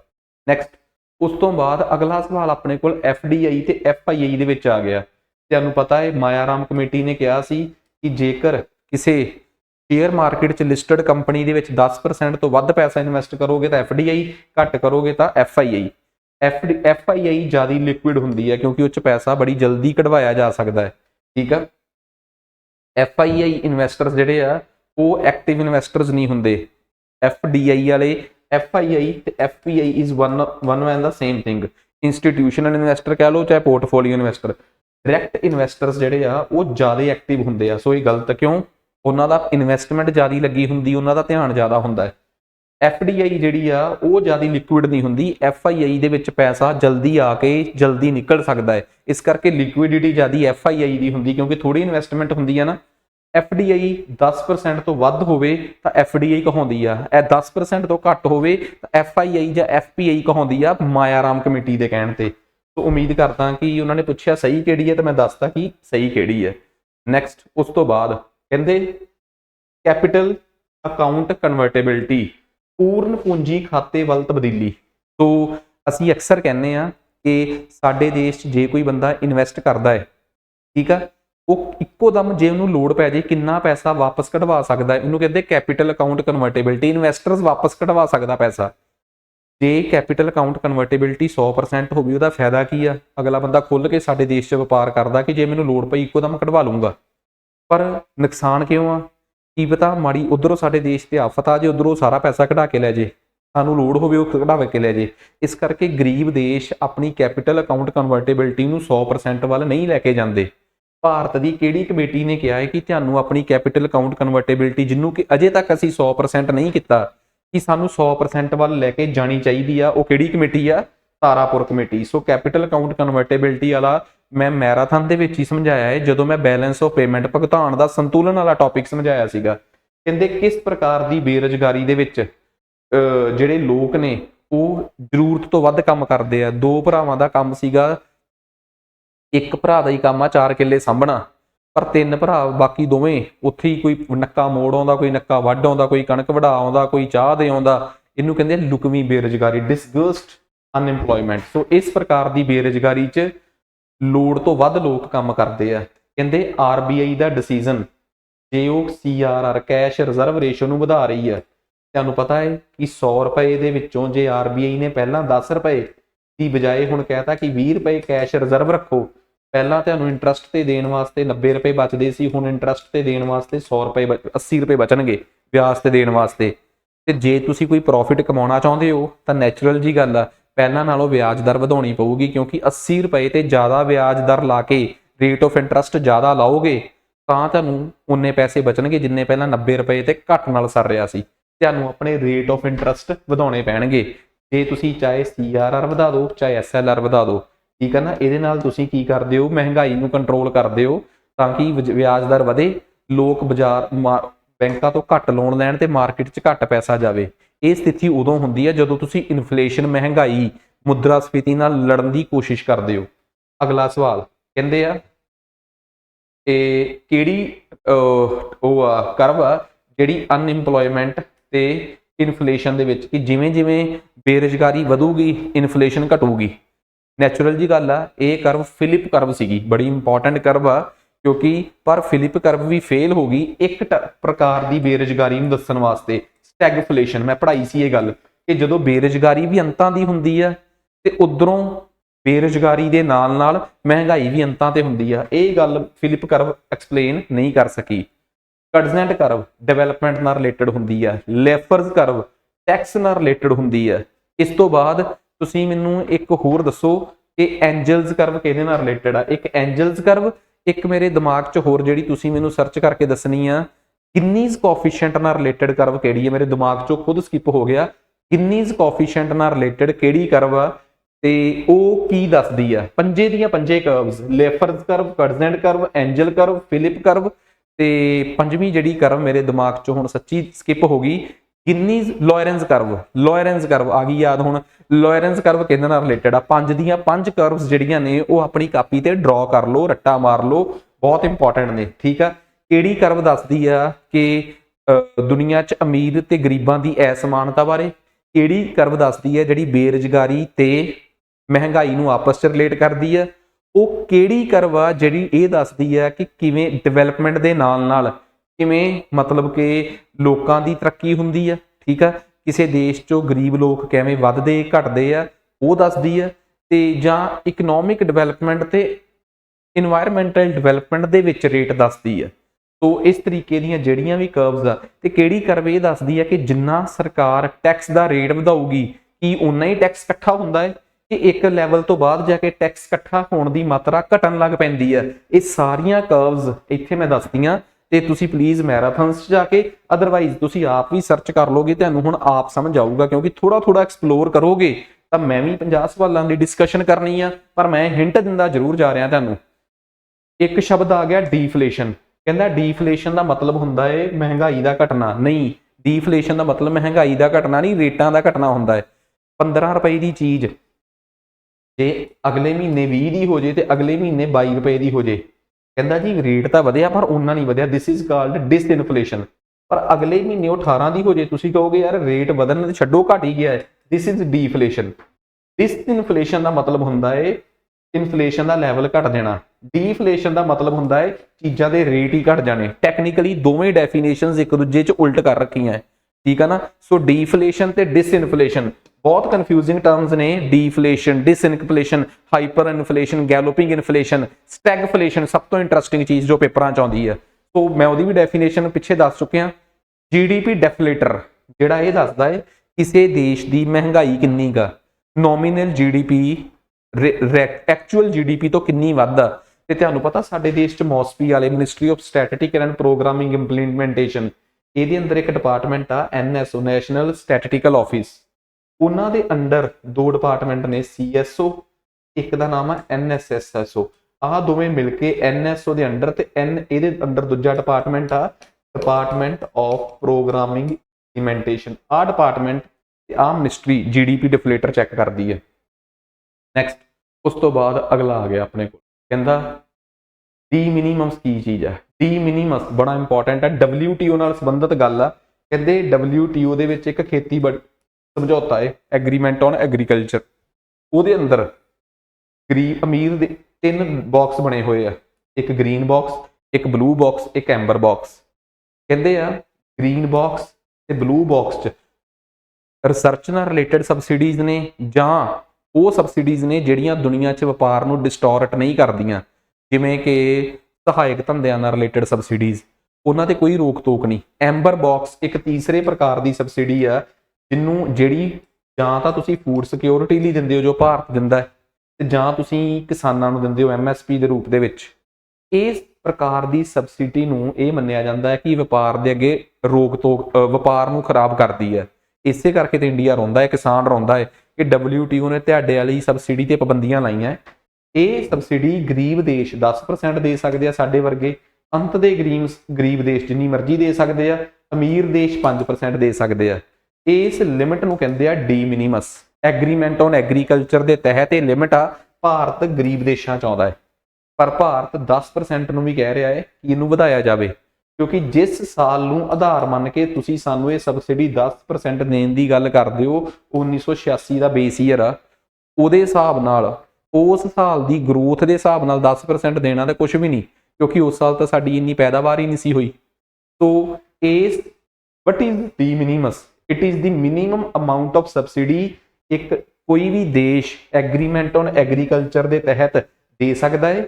ਤੇ ਡਿਵੈਲਪਿੰਗ ਕੰਟਰੀਜ਼ ਸਾਡੇ ਵਰਗੇ ਵਿਕਾਸਸ਼ੀਲ ਦੇਸ਼ ਕੇਵਲ 10%, ਅਮਰੀਕਾ ਵਰਗੇ ਡਿਵੈਲਪ ਕੰਟਰੀਜ਼ 5%, ਤੇ ਅਫਰੀਕਾ ਦੇ ਅਤੀ ਗਰੀਬ ਦੇਸ਼ ਮਸਾਂ ਹੀ ਅਨਫਾਈਨਾਈਟ ਉਹ ਜਿੰਨੀ ਮਰਜ਼ੀ ਦੇ ਸਕਦੇ ਆ। ਨੈਕਸਟ ਅਗਲਾ ਸਵਾਲ ਆ ਬੜੀ ਇੰਪੋਰਟੈਂਟ ਗੱਲ ਆ, ਕਹਿੰਦਾ M1, M2, M3 ਤੇ M4। ਅਸੀਂ ਅਕਸਰ ਸਮਝਦੇ ਹਾਂ ਕਿ ਬਈ ਸਾਡਾ ਜਿਹੜਾ ਪੈਸਾ ਬੈਂਕਾਂ 'ਚ ਪਿਆ ਹੋਇਆ ਹੈ, M1 ਮਨੀ ਉਹ ਮਨੀ ਹੁੰਦੀ ਹੈ ਜਿਹੜਾ ਪੈਸਾ ਸਾਡੇ ਕਰੰਟ ਅਕਾਊਂਟ ਜਾਂ ਸੇਵਿੰਗ ਅਕਾਊਂਟ 'ਚ ਪਿਆ ਹੈ। ਜਿਹੜਾ ਪੈਸਾ ਅਸੀਂ ਪੋਸਟ ਆਫਿਸਾਂ 'ਚ ਜਮ੍ਹਾਂ ਕਰਾਇਆ ਹੈ ਉਹਨੂੰ ਵੀ ਜੋੜ ਦਈਏ ਤਾਂ M2। ਉਸ ਤੋਂ ਬਾਅਦ ਅਗਲਾ ਪੈਸਾ ਜੇ ਅਸੀਂ ਇਹਦੇ 'ਚ ਆਪਣੇ FDਆਂ ਦੇ ਪੈਸੇ ਵੀ ਜੋੜ ਦਈਏ M3 ਤੇ F4। ਜਿਹੜਾ ਕਰੰਟ ਅਕਾਊਂਟ ਤੇ ਸੇਵਿੰਗ ਅਕਾਊਂਟ ਦਾ ਪੈਸਾ ਕਢਾਉਣਾ ਬਹੁਤ ਸੌਖਾ ਹੈ, ਇਹ ਬਹੁਤ ਲਿਕੁਇਡ ਮਨੀ ਹੈ, ਪਰ ਉਹਦੇ ਨਾਲੋਂ ਘੱਟ ਲਿਕੁਇਡਿਟੀ M2 ਦੀ ਹੈ। ਤੇ ਜਿਵੇਂ ਜਿਵੇਂ ਆਪਾਂ ਇੱਧਰ ਨੂੰ ਆਈ ਜਾਵਾਂਗੇ ਲਿਕੁਇਡਿਟੀ ਜਿਹੜੀ ਆ ਘਟਦੀ ਜਾਊਗੀ। ਜਿਹੜਾ ਪੈਸਾ ਲੋਕਾਂ ਕੋਲ ਹੁੰਦਾ ਹੈ ਉਹਨੂੰ ਹਾਈ ਪਾਵਰ ਮਨੀ M0 ਕਹਿ ਦਿੰਦੇ ਆ, ਜਿਹੜਾ ਲੋਕਾਂ ਦੇ ਹੱਥ 'ਚ ਹੁੰਦਾ ਜਾਂ ਰਿਜ਼ਰਵ ਬੈਂਕ ਕੋਲ ਹੁੰਦਾ ਹੈ। ਤਾਂ ਕਹਿੰਦੇ ਤਰਲਤਾ ਦੇ ਆਧਾਰ ਤੇ ਜੇ ਦੇਖਿਆ ਜਾਵੇ ਸਭ ਤੋਂ ਵੱਧ ਲਿਕੁਇਡਿਟੀ ਇਸ ਪੈਸੇ ਦੀ ਹੈ, ਕਿਉਂਕਿ ਇਹ ਕਾਸਾ ਦਾ ਪੈਸਾ ਹੈ, ਕਰੰਟ ਅਕਾਊਂਟ ਸੇਵਿੰਗ ਅਕਾਊਂਟ। ਇਹ ਪੋਸਟ ਆਫਿਸ ਦਾ ਵੀ ਵਿੱਚ ਪੈਸਾ ਜੋੜ ਦਈਏ ਕਰੰਟ ਤੇ ਸੇਵਿੰਗ ਦਾ M2, ਜੇ ਵਿੱਚ ਆਪਾਂ FDਆਂ ਦਾ ਬੈਂਕਾਂ ਦਾ ਪੈਸਾ ਵਿੱਚ ਜੋੜ ਦਈਏ ਤਾਂ M3, ਜੇ FDਆਂ ਦਾ ਪੈਸਾ ਉਹ ਵੀ ਜੋੜ ਦਈਏ ਵਿੱਚ ਪੋਸਟ ਆਫਿਸ ਵਾਲਾ ਤੇ M4। ਤਾਂ ਓਬਵੀਅਸਲੀ ਗੱਲ ਆ, ਸਭ ਤੋਂ ਵੱਧ ਲਿਕੁਇਡਿਟੀ ਕਿਹੜੀ ਆ, ਕਿਹੜਾ ਪੈਸਾ ਜਿਹੜਾ ਕਢਾਉਣਾ ਬਹੁਤ ਈਜ਼ੀ ਆ, ਬੈਂਕਾਂ 'ਚ ਪਿਆ ਕਾਸਾ ਅਕਾਊਂਟ। ਉਸ ਤੋਂ ਥੱਲੇ ਹਾਈ ਪਾਵਰਡ ਮਨੀ, ਉਸ ਤੋਂ ਵੀ ਵੱਧ ਲਿਕੁਇਡ ਹੁੰਦੀ ਹੈ। ਠੀਕ ਆ, ਸੋ ਜੇ ਕਦੀ ਵੀ ਆ 4 ਪ੍ਰਕਾਰ ਦੀਆਂ ਕਰੰਸੀਆਂ ਬਾਰੇ, high powered currency M1 M2 M3 M4 ਕੀ ਹੁੰਦਾ ਹੈ, ਇਹ ਵੀ ਆਪਾਂ ਨੂੰ ਗੱਲ ਕਲੀਅਰ ਹੋ ਗਈ। ਪਰ ਤੁਸੀਂ ਇਹਦੇ ਬਾਰੇ ਪੜ੍ਹ ਵੀ ਲਿਓ, ਪਰ ਮੈਂ ਤੁਹਾਨੂੰ ਆਪਣੇ ਵੱਲੋਂ ਇੱਕ ਡਿਸਕਸ਼ਨ ਕਰਤੀ। ਕਹਿੰਦਾ RBI ਜਦੋਂ ਮਹਿੰਗਾਈ ਘਟਾਉਣ ਦੀ ਕੋਸ਼ਿਸ਼ ਕਰਦੀ ਹੈ ਤਾਂ 2 ਤਰੀਕੇ ਦੇ ਟੂਲ ਦੱਸਦੀ ਆ, ਇੱਕ ਕੁਆਂਟੀਟੇਟਿਵ ਟੂਲਸ, ਇੱਕ ਕੁਆਲਿਟੇਟਿਵ ਟੂਲਸ। ਕੁਆਂਟੀਟੇਟਿਵ ਟੂਲਸ ਦੇ ਵਿੱਚ ਗਿਣਤੀ ਮਿਣਤੀ ਨਾਲ ਮਹਿੰਗਾਈ ਕਿਵੇਂ ਘਟਾਈ ਜਾ ਸਕਦੀ ਆ। ਉਦਾਹਰਨ ਦੇ ਤੌਰ ਤੇ CRR, SLR, bank rate, policy rate 'ਚ repo rate, reverse repo rate, market 'ਚੋਂ ਪੈਸਾ ਚੱਕਣਾ, ਓਪਨ ਮਾਰਕੀਟ ਆਪਰੇਸ਼ਨ। ਤੇ ਕੁਆਲਿਟੇਟਿਵ ਟੂਲਸ ਕਿਵੇਂ, ਇੱਕ moral suasions, direct action, marginal requirement, ਇਹ ਸਾਰੇ ਕੁਆਲਿਟੇਟਿਵ ਟੂਲਸ ਨੇ। ਕਿਵੇਂ, ਗਿਣਤੀ ਮਿਣਤੀ ਨਾਲ ਨਹੀਂ, ਵੈਸੇ ਹੀ ਤੁਸੀਂ ਇੱਕ ਆਰਡਰ ਜਾਰੀ ਕਰ ਦੇਣਾ ਕਿ ਬਈ ਹੁਣ ਤੋਂ ਬਾਅਦ ਜਿਹੜੀ ਤੁਹਾਡੀ ਉਹ ਹੋਊਗੀ, ਕੀ ਨਾਂ ਹੈ ਆਪਣੀ ਇੰਸਟਾਲਮੈਂਟ ਆ ਜਿਹੜੀ, ਉਹ ਡਾਊਨ ਪੇਮੈਂਟ ਇੰਨੀ ਵੱਧ ਹੋਊਗੀ, ਤਾਂ ਇੱਕ ਇਹਦੇ ਨਾਲ ਵੀ ਡਾਊਨ ਪੇਮੈਂਟ ਵਧਾ ਦਿਓ। ਕੋਈ ਗਿਣਤੀ ਮਿਣਤੀ ਨਹੀਂ, ਬਸ ਤੁਸੀਂ ਇਹ ਕਹਿ ਦਿਓ ਕਿ ਪਹਿਲਾਂ ਚੌਥਾ ਹਿੱਸਾ ਸੀ ਹੁਣ ਅੱਧੀ ਕਰ ਦਿਓ। ਇਹ ਕੁਆਲਿਟੇਟਿਵ ਤਰੀਕਾ ਹੈ, ਇਹ ਕੋਈ ਗਿਣਤੀ ਮਿਣਤੀ ਨਹੀਂ ਕਿ ਇੰਨੇ % ਘਟਾ ਕੇ ਇੰਨੇ % CRR, ਇੰਨੇ % SLR ਵਧਾ ਘਟਾ ਦਿੱਤੀ।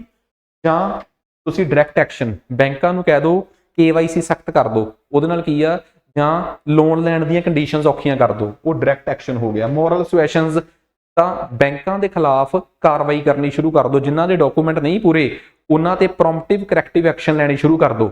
ਉਹਦੇ ਨਾਲ ਬੈਂਕ ਲੋਕਾਂ ਨੂੰ ਲੋਨ ਦੇਣ 'ਚ ਆਪੇ ਸਖਤੀ ਵਰਤਣ ਲੱਗ ਪੈਣਗੇ।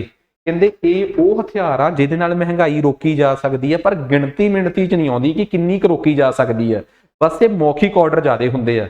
ਕੁਆਂਟੀਟੇਟਿਵ ਟੂਲਸ ਦੇ ਵਿੱਚ ਤਾਂ ਤੁਸੀਂ ਕਹਿੰਦੇ ਹੋ ਕਿ CRR 2% ਵਧਾ ਦਿਓ, SLR 4% ਵਧਾ ਦਿਓ, ਪਾਲਿਸੀ ਰੇਟ, ਰੈਪੋ ਰੇਟ 0.5% ਵਧਾ ਦਿਓ। ਜਦੋਂ ਤੁਸੀਂ ਗਿਣਤੀ ਮਿਣਤੀ ਨਾਲ ਮਹਿੰਗਾਈ ਵਧਾਉਣ ਘਟਾਉਣ ਦੀ ਕੋਸ਼ਿਸ਼ ਕਰਦੇ ਹੋ ਤਾਂ ਕੁਆਂਟੀਟੇਟਿਵ ਟੂਲਸ, ਜਦੋਂ ਤੁਸੀਂ ਇੰਸਟਾਲਮੈਂਟ ਨੂੰ ਅੱਗੇ ਪਿੱਛੇ ਕਰਕੇ ਡਾਊਨ ਪੇਮੈਂਟ ਵਧਾਤੀ, ਕਦੀ ਬੈਂਕਾਂ ਤੇ ਸਖਤੀ ਕਰਤੀ, ਕਦੀ ਤੁਸੀਂ ਡਾਇਰੈਕਟ ਐਕਸ਼ਨ ਲੈ ਲਿਆ ਬੈਂਕਾਂ ਦੇ ਖਿਲਾਫ, ਇਸ ਤਰੀਕੇ ਦੇ ਗਤੀਵਿਧੀਆਂ ਨਾਲ ਜਦੋਂ ਤੁਸੀਂ ਰਿਜ਼ਰਵ ਉਹ ਕਰਦੇ ਹੋ, ਮਤਲਬ ਕਿ ਮਹਿੰਗਾਈ ਨੂੰ ਕੰਟਰੋਲ ਕਰਨ ਦੀ ਕੋਸ਼ਿਸ਼ ਕਰਦੇ ਹੋ, ਤਾਂ ਕੁਆਲਿਟੇਟਿਵ ਟੂਲ। ਇਹਨਾਂ ਚੋਂ ਕਿਹੜਾ ਕੁਆਂਟੀਟੇਟਿਵ ਟੂਲ ਨਹੀਂਗਾ? Statutory liquidity ratio, cash liquidity, cash reserve ratio, policy rate ਯਾਨੀ ਕਿ repo rate, reverse repo rate, bank rate ਹੋ ਗਿਆ, ਹੋਰ ਇਸ ਤਰੀਕੇ ਦੇ ਜਿੰਨੇ ਵੀ ਓਪਨ ਮਾਰਕੀਟ ਆਪਰੇਸ਼ਨ ਹੋ ਗਿਆ, ਸਾਰੇ ਇਹਦੀ ਕੈਟੇਗਰੀ 'ਚ ਆਉਂਦੇ ਆ। ਨੈਕਸਟ ਕਹਿੰਦੇ ਪ੍ਰਾਇਮਰੀ ਡੈਫਿਸਿਟ। ਸਾਨੂੰ ਇੱਕ ਗੱਲ ਚੰਗੀ ਤਰ੍ਹਾਂ ਪਤਾ ਹੈ ਕਿ ਫਿਸਕਲ ਡੈਫਿਸਿਟ ਤੁਹਾਨੂੰ ਸਾਰਿਆਂ ਨੂੰ ਪਤਾ ਹੋਣਾ ਚਾਹੀਦਾ ਹੈ ਕਿ ਬੇਸਿਕਲੀ ਫਿਸਕਲ ਡੈਫਿਸਿਟ ਦਾ ਮਤਲਬ ਹੁੰਦਾ ਹੈ ਕਿੰਨਾ ਨੈਟ ਕਰਜ਼ਾ ਤੁਹਾਨੂੰ ਲੈਣਾ ਪਿਆ, that is fiscal deficit. Fiscal deficit ਚੋਂ ਜਦੋਂ ਅਸੀਂ ਘਟਾ ਦਈਏ, ਫਿਸਕਲ ਡੈਫਿਸਿਟ ਚੋਂ ਵੀ ਜਦੋਂ ਅਸੀਂ ਪਿਛਲੇ ਸਾਲ ਦਾ ਵਿਆਜ ਘਟਾ ਦਈਏ, ਇੰਟਰਸਟ ਪੇਮੈਂਟ ਘਟਾ ਦਈਏ, ਤਾਂ ਇਹ ਬਣਦਾ ਹੈ ਤੁਹਾਡਾ ਪ੍ਰਾਇਮਰੀ ਡੈਫਿਸਿਟ, ਕਿ ਇਸ ਸਾਲ ਦਾ ਮੂਲ ਕਰਜ਼ਾ ਕਿੰਨਾ ਸੀ ਤੁਹਾਡੇ ਤੇ, ਪਿਛਲੇ ਸਾਲ ਦੇ ਵਿਆਜ ਨੂੰ ਵਿੱਚੋਂ ਘਟਾ ਕੇ, ਉਹ ਹੁੰਦਾ ਹੈ ਪ੍ਰਾਇਮਰੀ ਡੈਫਿਸਿਟ। ਸੋ ਇਹ ਇੱਕ ਟਰਮ ਹੀ ਆ ਜਿਹੜੀ ਬਣੀ ਹੋਈ ਆ, ਕਿਉਂਕਿ ਵੈਸੇ ਤਾਂ ਸਾਨੂੰ ਪ੍ਰਾਇਮਰੀ ਡੈਫਿਸਿਟ ਛੱਡੋ, ਸਾਨੂੰ ਪੂਰੇ ਦਾ ਪੂਰਾ ਫਿਸਕਲ ਡੈਫਿਸਿਟ ਹੀ ਚੁਕਾਉਣਾ ਪੈਂਦਾ ਹੈ, ਠੀਕ ਆ। ਪਰ ਜੇ ਅਸੀਂ ਉਹਦੇ ਚੋਂ ਪਿਛਲੇ ਸਾਲ ਦੀ ਇੰਟਰਸਟ ਪੇਮੈਂਟ ਘਟਾ ਦਈਏ ਤਾਂ ਉਹ ਪ੍ਰਾਇਮਰੀ ਡੈਫਿਸਿਟ ਬਣ ਜਾਂਦਾ ਹੈ। ਬੇਸਲ ਨੋਰਮਸ, ਤੁਹਾਨੂੰ ਪਤਾ ਕਿ ਦੁਨੀਆ ਦੇ ਬੈਂਕਾਂ ਨੂੰ ਕੰਟਰੋਲ ਕਰਨ ਵਾਸਤੇ ਇੱਕ basal committee on banking regulation ਬਣੀ ਸੀ, ਜਿਨ੍ਹਾਂ ਨੇ ਬੇਸਲਸ ਦੇ ਵਿੱਚ ਬੈਠ ਕੇ ਕੁਝ ਨੋਰਮਸ ਤੈਅ ਕੀਤੇ ਸੀਗੇ। ਇਹਦੇ ਨਾਲ ਕੀ ਸੀਗਾ ਕਿ ਦੁਨੀਆ ਦੇ ਵਿੱਚ ਬੈਂਕ ਕਦੇ ਵੀ ਜੇ ਕਦੀ ਉਹਨਾਂ ਨੂੰ ਘਾਟਾ ਪਵੇ ਜਾਂ ਦੁਨੀਆ 'ਚ ਕੋਈ ਕ੍ਰਾਈਸਿਸ ਆਵੇ, ਬੈਂਕ ਉਸ ਘਾਟੇ ਨੂੰ ਝੱਲ ਸਕਣ। ਸੋ ਉਸ ਕਰਕੇ ਬੇਸਲ ਨੋਰਮਸ ਤਿਆਰ ਕੀਤੇ ਸੀ, ਤੇ ਬੇਸਲ ਨੋਰਮਸ 1, ਬੇਸਲ ਨੋਰਮ 2। ਹੁਣ ਦੁਨੀਆ ਦੇ ਵਿੱਚ ਬੇਸਲਸ ਨੇ BCBR ਨੇ ਬੇਸਲ ਨੋਰਮਸ 3 ਜਾਰੀ ਕੀਤੇ ਹੋਏ ਆ। ਭਾਰਤ ਦੇ ਆਰਬੀਆਈ ਆਪਣੇ ਬੈਂਕਾਂ ਨੂੰ ਬੇਸਲ ਨੋਰਮਸ 3 ਜਾਰੀ ਕਰਨ ਵਾਸਤੇ ਹਦਾਇਤਾਂ ਕਰ ਚੁੱਕਿਆ ਹੈ, ਪਰ ਕੋਵਿਡ ਕਰਕੇ ਜਾਂ ਉਹਨਾਂ 'ਚ ਕਿਤੇ ਨਾ ਕਿਤੇ ਦਿੱਕਤ ਆ ਜਾਂਦੀ ਹੈ। ਨੈਕਸਟ 30ਵਾਂ ਸਵਾਲ ਕਹਿੰਦੇ ਨੈਸ਼ਨਲ ਇਨਕਮ ਕੈਲਕੂਲੇਟ ਕਰਨ ਦਾ ਇਨਕਮ ਮੈਥਡ ਵੀ ਬੜਾ ਮਸ਼ਹੂਰ ਹੈ, ਮੈਂ ਪੜ੍ਹਾਇਆ ਹੈ ਜੀਡੀਪੀ ਦੀ ਸ਼ੁਰੂਆਤ 'ਚ। Production method, expenditure method, balance of payment ਨਾਂ ਦਾ ਕੋਈ ਮੈਥਡ ਹੈ ਹੀ ਨਹੀਂ। ਇੱਕ ਚੌਥਾ ਮੈਥਡ ਜ਼ਰੂਰ ਹੈਗਾ ਹੈ, value addition method. GDP calculate ਕਰਨ ਦਾ, ਨੈਸ਼ਨਲ ਇਨਕਮ ਕੈਲਕੂਲੇਟ ਕਰਨ ਦੇ ਆਹੀ ਮੈਥਡ ਅਸੀਂ ਸੁਣੇ ਆ। ਕਹਿੰਦੇ ਇਹ ਦੱਸੋ ਬੇਸਿਕਲੀ ਇੱਕ ਸ਼ਬਦ ਆ ਔਟਾਰਕੀ। ਔਟਾਰਕੀ ਕੀ ਚੀਜ਼ ਹੈ? ਔਟਾਰਕੀ ਬੇਸਿਕਲੀ ਕਲੋਜ਼ਡ ਇਕੋਨਮੀ। ਜਿਵੇਂ ਚਾਈਨਾ ਦੀ ਇਕੋਨਮੀ ਬੜਾ ਸਮਾਂ ਕਲੋਜ਼ਡ ਰਹੀ, ਉਹਨਾਂ ਨੇ ਬਾਹਰਲੇ ਦੇਸ਼ਾਂ ਨਾਲ ਆਦਾਨ ਪ੍ਰਦਾਨ ਨਹੀਂ ਨਾ ਕੀਤਾ। ਕਹਿੰਦਾ ਇਹ ਬੇਸਿਕਲੀ ਉਹ ਇੱਕ ਕਲੋਜ਼ਡ ਇਕੋਨਮੀ ਦਾ ਹੀ ਦੂਜਾ ਨਾਮ ਆ ਜਿੱਥੇ ਦੂਜੇ ਦੇਸ਼ਾਂ ਨਾਲ ਕੋਈ ਵਪਾਰ ਨਹੀਂ ਹੁੰਦਾ। ਸੋ ਇਹ ਟਰਮ ਆਪਾਂ ਨੂੰ ਕਲੀਅਰ ਹੋ ਗਈ। ਕਹਿੰਦੇ ਵਰਲਡ ਬੈਂਕ ਇਹਨਾਂ ਚੋਂ ਕਿਹੜੀ ਰਿਪੋਰਟ ਨੂੰ ਪਬਲਿਸ਼ ਨਹੀਂ ਕਰਦਾ? World economic outlook. ਕਿੰਨਾ ਵੱਡਾ ਭੁਲੇਖਾ ਪੈਂਦਾ, ਇਹਨੂੰ IMF ਲਾਂਚ ਕਰਦੀ ਹੈ। Global economic prospect, world development report, ease of doing business ਹੁਣ ਇਹਨਾਂ ਨੇ ਬੰਦ ਕਰਤੀ ਹੈ। ਸਟੇਟਾਂ ਦੇ, ਇੰਡੀਆ ਦੀਆਂ ਸਟੇਟਾਂ 'ਚ ਆਪਸ 'ਚ ਵੀ ਕੰਪੀਟੀਸ਼ਨ ਹੁੰਦਾ ਈਜ਼ ਆਫ ਡੂਇੰਗ ਬਿਜ਼ਨਸ ਦਾ। ਇੰਡੀਆ ਦੀ ease of doing business report ਕੌਣ ਰਿਲੀਜ਼ ਕਰਦਾ ਹੈ? ਕਿਰਪਾ ਕਰਕੇ ਦੱਸੋ ਮੈਨੂੰ। ਸੋ ਇਹ ਵੀ ਬਹੁਤ ਇੰਪੋਰਟੈਂਟ ਆ, ਇੰਡੀਆ ਦੀ ease of doing business report. Next ਉਸ ਤੋਂ ਬਾਅਦ ਆਪਣੇ ਕੋਲ ਆ ਗਿਆ 5 ਈਅਰ ਪਲਾਨਸ। ਇੰਡੀਆ ਦੇ ਕਿਹੜੇ 5 ਈਅਰ ਪਲਾਨ 'ਚ ਇਨਕਲੂਸਿਵ ਸ਼ਬਦ ਪਹਿਲੀ ਵਾਰ ਆਇਆ? ਇੰਡੀਆ ਦੇ ਕਿਹੜੇ 5 ਈਅਰ ਪਲਾਨ ਦੇ ਵਿੱਚ ਸਸਟੇਨੇਬਲ ਸ਼ਬਦ ਪਹਿਲੀ ਵਾਰ ਆਇਆ? ਇੰਡੀਆ ਦਾ ਕਿਹੜਾ 5 year plan after break 3 annual plans ਤੋਂ ਬਾਅਦ ਆਇਆ? ਇੰਡੀਆ ਦੇ ਕਿਹੜੇ 5 ਈਅਰ ਪਲਾਨ ਨੂੰ ਮਹੌਲਾਨੋਬਿਸ ਪਲਾਨ ਕਹਿੰਦੇ ਆ? ਇੰਡੀਆ ਦਾ ਕਿਹੜਾ 5 ਈਅਰ ਪਲਾਨ ਹੈਡਰ ਡੋਮਰ ਮਾਡਲ ਤੇ ਆਧਾਰਿਤ ਸੀ? ਇੰਡੀਆ ਦੇ ਕਿਹੜੇ 5 ਈਅਰ ਪਲਾਨ ਨੂੰ KN ਰਾਜ ਨੇ ਤਿਆਰ ਕੀਤਾ? ਇੰਡੀਆ ਦੇ ਕਿਹੜੇ 5 ਈਅਰ ਪਲਾਨ ਦੇ ਵਿੱਚ ਹਿੰਦੂ ਗਰੋਥ ਰੇਟ ਸ਼ਬਦ ਨੂੰ ਕੋਇਨ ਕੀਤਾ ਗਿਆ? ਇੰਡੀਆ ਦਾ ਕਿਹੜਾ 5 year plan after LPG model ਆਇਆ ਸੀ? ਐਂਡ ਸਭ ਤੋਂ ਇੰਪੋਰਟੈਂਟ ਸਵਾਲ, ਇੰਡੀਆ ਦਾ 5 ਈਅਰ ਪਲਾਨਸ ਦਾ ਕਨਸੈਪਟ ਅਸੀਂ USSR ਤੋਂ ਲਿਆ। ਜਿੰਨੇ 5 ਈਅਰ ਪਲਾਨ ਚੋਂ ਮੇਰੇ ਹਿਸਾਬ ਨਾਲ ਪ੍ਰੈਡਿਕਟਡ ਕੁਐਸਚਨ ਸੀਗੇ ਉਹ ਮੈਂ ਤੁਹਾਡੇ ਨਾਲ ਡਿਸਕਸ ਕਰ ਲਏ। ਠੀਕ ਹੈ, ਨੈਕਸਟ ਅਗਲਾ ਸਵਾਲ। ਅਗਲਾ ਸਵਾਲ ਆਪਣੇ ਕੋਲ ਆ ਗਿਆ ਰਾਈਕੈਰਡੀਅਨ ਇਕੁਇਵੈਲੈਂਸ ਬੇਸਿਕਲੀ ਕੀ ਚੀਜ਼ ਹੈ? ਰਾਈਕੈਰਡੀਅਨ ਇਕੁਇਵੈਲੈਂਸ ਬੇਸਿਕਲੀ ਇੱਕ ਟਰਮ ਆ ਜਿਹੜੀ ਸਰਕਾਰ ਦੇ ਖਰਚਿਆਂ ਨਾਲ ਸੰਬੰਧਿਤ ਆ। ਬੇਸਿਕਲੀ ਜਦੋਂ ਸਰਕਾਰ ਕਿਸੇ ਨਾ ਕਿਸੇ ਪ੍ਰਕਾਰ ਨਾਲ ਆਪਣੇ ਖਰਚ ਲੋੜ ਪੈਣ ਤੇ ਸਾਨੂੰ ਮਹਿਸੂਸ ਹੋਵੇ ਕਿ ਸਰਕਾਰ ਦੇ ਫਾਲਤੂ ਖਰਚੇ ਬਹੁਤ ਨੇ, ਉਹਨਾਂ ਨਾਲ ਸੰਬੰਧਿਤ ਇੱਕ ਟਰਮ ਆ ਰਾਈਕੈਰਡੀਅਨ ਇਕੁਇਵੈਲੈਂਸ। ਨੈਕਸਟ ਉਸ ਤੋਂ ਬਾਅਦ ਅੱਗੇ ਆਪਣੇ ਕੋਲ ਆ ਗਿਆ ਕਿਹੜਾ ਇਹਨਾਂ ਚੋਂ ਡਾਇਰੈਕਟ ਟੈਕਸ ਨਹੀਂਗਾ, ਵੈਲਥ ਟੈਕਸ, ਜਿਹੜਾ ਖਤਮ ਹੋ ਕੇ ਇਹਦੀ ਜਗ੍ਹਾ ਤੇ ਹੁਣ ਆਪਣੇ ਕੋਲ ਸਰਚਾਰਜ ਆ ਗਿਆ। ਇਹ ਵੀ ਇੱਕ ਡਾਇਰੈਕਟ ਟੈਕਸ ਆ। ਗਿਫਟ ਟੈਕਸ ਕੰਪਨੀਆਂ ਤੇ ਲੱਗਣ ਵਾਲਾ ਪਰਸਨਲ ਇਨਕਮ ਟੈਕਸ ਵਰਗਾ ਹੀ ਇੱਕ ਟੈਕਸ ਆ। ਕਾਰਪੋਰੇਟ ਐਕਸਾਈਜ਼ ਡਿਊਟੀ ਹੋ ਗਿਆ, ਸੇਲਸ ਟੈਕਸ ਹੋ ਗਿਆ, ਵੈਟ ਹੋ ਗਿਆ, ਕਸਟਮ ਡਿਊਟੀ ਹੋ ਗਿਆ, ਐਂਟਰਟੇਨਮੈਂਟ ਟੈਕਸ ਹੋ ਗਿਆ। ਜਿਹਦਾ ਇੰਸੀਡੈਂਸ ਤੇ ਇੰਪੈਕਟ ਸੇਮ ਨਾ ਹੋਵੇ ਉਹ ਇਨਡਾਇਰੈਕਟ ਟੈਕਸ ਦੀ ਕੈਟੇਗਰੀ ਚ ਆਉਂਦਾ, ਐਕਸਾਈਜ਼ ਡਿਊਟੀ। ਠੀਕ ਹੈ। FRBM fiscal responsibility and budgetary management act ਬੜਾ ਜ਼ਰੂਰੀ ਆ ਪੜ੍ਹਨਾ, ਬਿਕੋਜ਼ ਸਰਕਾਰ ਨੇ 2003 ਦੇ ਵਿੱਚ ਤੁਹਾਡਾ ਕਿੰਨਾ ਇਫੈਕਟਿਵ ਰੈਵਨਿਊ ਡੈਫਿਸਿਟ ਹੋਣਾ ਚਾਹੀਦਾ, ਕਿੰਨਾ ਤੁਹਾਡਾ ਫਿਸਕਲ ਡੈਫਿਸਿਟ ਹੋਣਾ ਚਾਹੀਦਾ। ਤੇ FRBM ਐਕਟ ਦੇ ਵਿੱਚ ਸਰਕਾਰ ਨੇ ਸਾਫ਼ ਕਿਹਾ ਸੀ ਕਿ ਬਈ ਹਰ ਇੱਕ ਸਟੇਟ ਤੇ centre government medium term fiscal policy statement, Macro framework statement, fiscal policy strategy statement, 3 ਸਟੇਟਮੈਂਟਾਂ ਹਰ ਸਾਲ ਸਬਮਿਟ ਕਰਾਇਆ ਕਰੇ ਪਾਰਲੀਮੈਂਟ ਨੂੰ, ਜਿੱਥੋਂ ਇਹ ਸਮਝ ਆਵੇ ਕਿ ਉਹ ਆਪਣੀ ਫਿਸਕਲ ਪਾਲਿਸੀ ਨੂੰ ਉਸੇ ਡਾਇਰੈਕਸ਼ਨ 'ਚ ਹੀ ਚਲਾ ਰਹੇ ਆ ਜਿਹਦੇ ਨਾਲ ਫਿਸਕਲ ਡੈਫਿਸਿਟ ਘਟ ਸਕਦਾ ਹੈ। FRBM act fiscal responsibility and budgetary management act ਦੇ ਤਹਿਤ 2003 ਦੇ ਵਿੱਚ ਇਹ ਤਿੰਨੇ ਸਟੇਟਮੈਂਟਸ ਪਾਸ ਕਰਨ ਵਾਸਤੇ ਸਰਕਾਰਾਂ ਤੇ ਦਬਾਅ ਬਣਾਇਆ ਗਿਆ ਸੀਗਾ। ਨੈਕਸਟ ਪੇਂਡੂ ਵਿਕਾਸ ਬੈਂਕ, ਪੇਂਡੂ ਖੇਤਰੀ ਬੈਂਕ। ਕਹਿੰਦੇ ਇਹ ਨਰਸਿਮਨ ਕਮੇਟੀ ਦੇ ਕਹਿਣ ਤੇ ਆਏ ਸੀ, ਬਿਲਕੁਲ ਸਹੀ ਗੱਲ ਆ। ਕਹਿੰਦੇ ਇਹਨਾਂ ਦੀ ਸਾਰੀ ਸ਼ੇਅਰ ਸਟੇਟ ਗਵਰਨਮੈਂਟ ਦਾ ਹੁੰਦਾ, ਭੁੱਲ ਗਏ ਤੁਸੀਂ? 50 35 15, 50 ਸੈਂਟਰ ਸਰਕਾਰ ਦਾ, 35 ਸਟੇਟ ਗਵਰਨਮੈਂਟ ਦਾ ਤੇ 15% ਸਪਾਂਸਰਡ ਬੈਂਕ ਦਾ।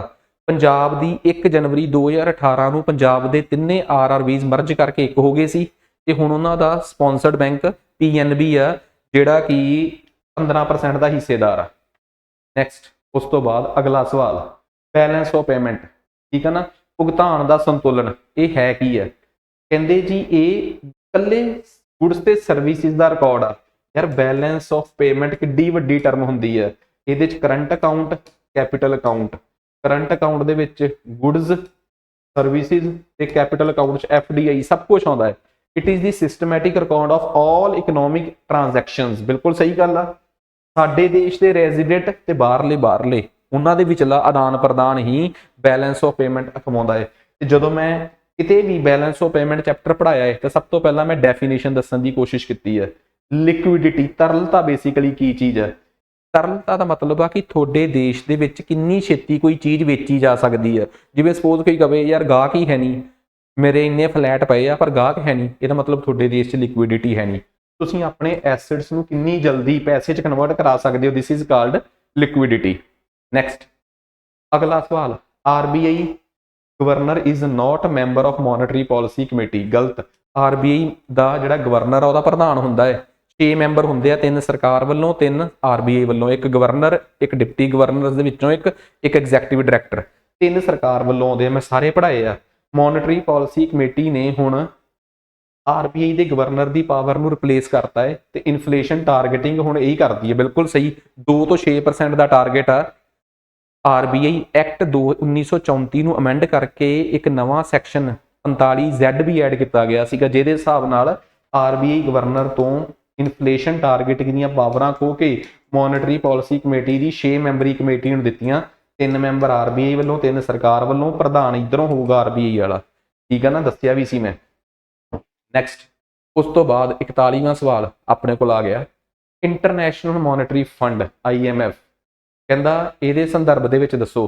ਇਹਨੂੰ international bank for reconstruction and development IBRD ਦੇ ਨਾਲ ਬਣਾਇਆ ਗਿਆ ਸੀ। ਬਿਲਕੁਲ ਸਹੀ ਗੱਲ ਆ। ਇਹੀ ਅੱਗੇ ਜਾ ਕੇ ਵਰਲਡ ਬੈਂਕ ਬਣਿਆ ਸੀ। ਐਗਜ਼ੈਕਟਲੀ ਸਹੀ। ਇਹ IMF ਹੁਣ ਯੂਨਾਈਟਿਡ ਨੇਸ਼ਨਸ ਦੀਆਂ 15 ਸਪੈਸ਼ਲਾਈਜ਼ਡ ਏਜੰਸੀ ਦੇ ਵਿੱਚੋਂ ਇੱਕ ਏਜੰਸੀ ਆ। ਬਿਲਕੁਲ ਸਹੀ। ਤੇ ਜਦੋਂ ਬਣਿਆ ਸੀ ਇੰਡੀਆ ਦਾ ਫਾਊਂਡਿੰਗ ਮੈਂਬਰ ਸੀ। ਬਿਲਕੁਲ ਸਹੀ।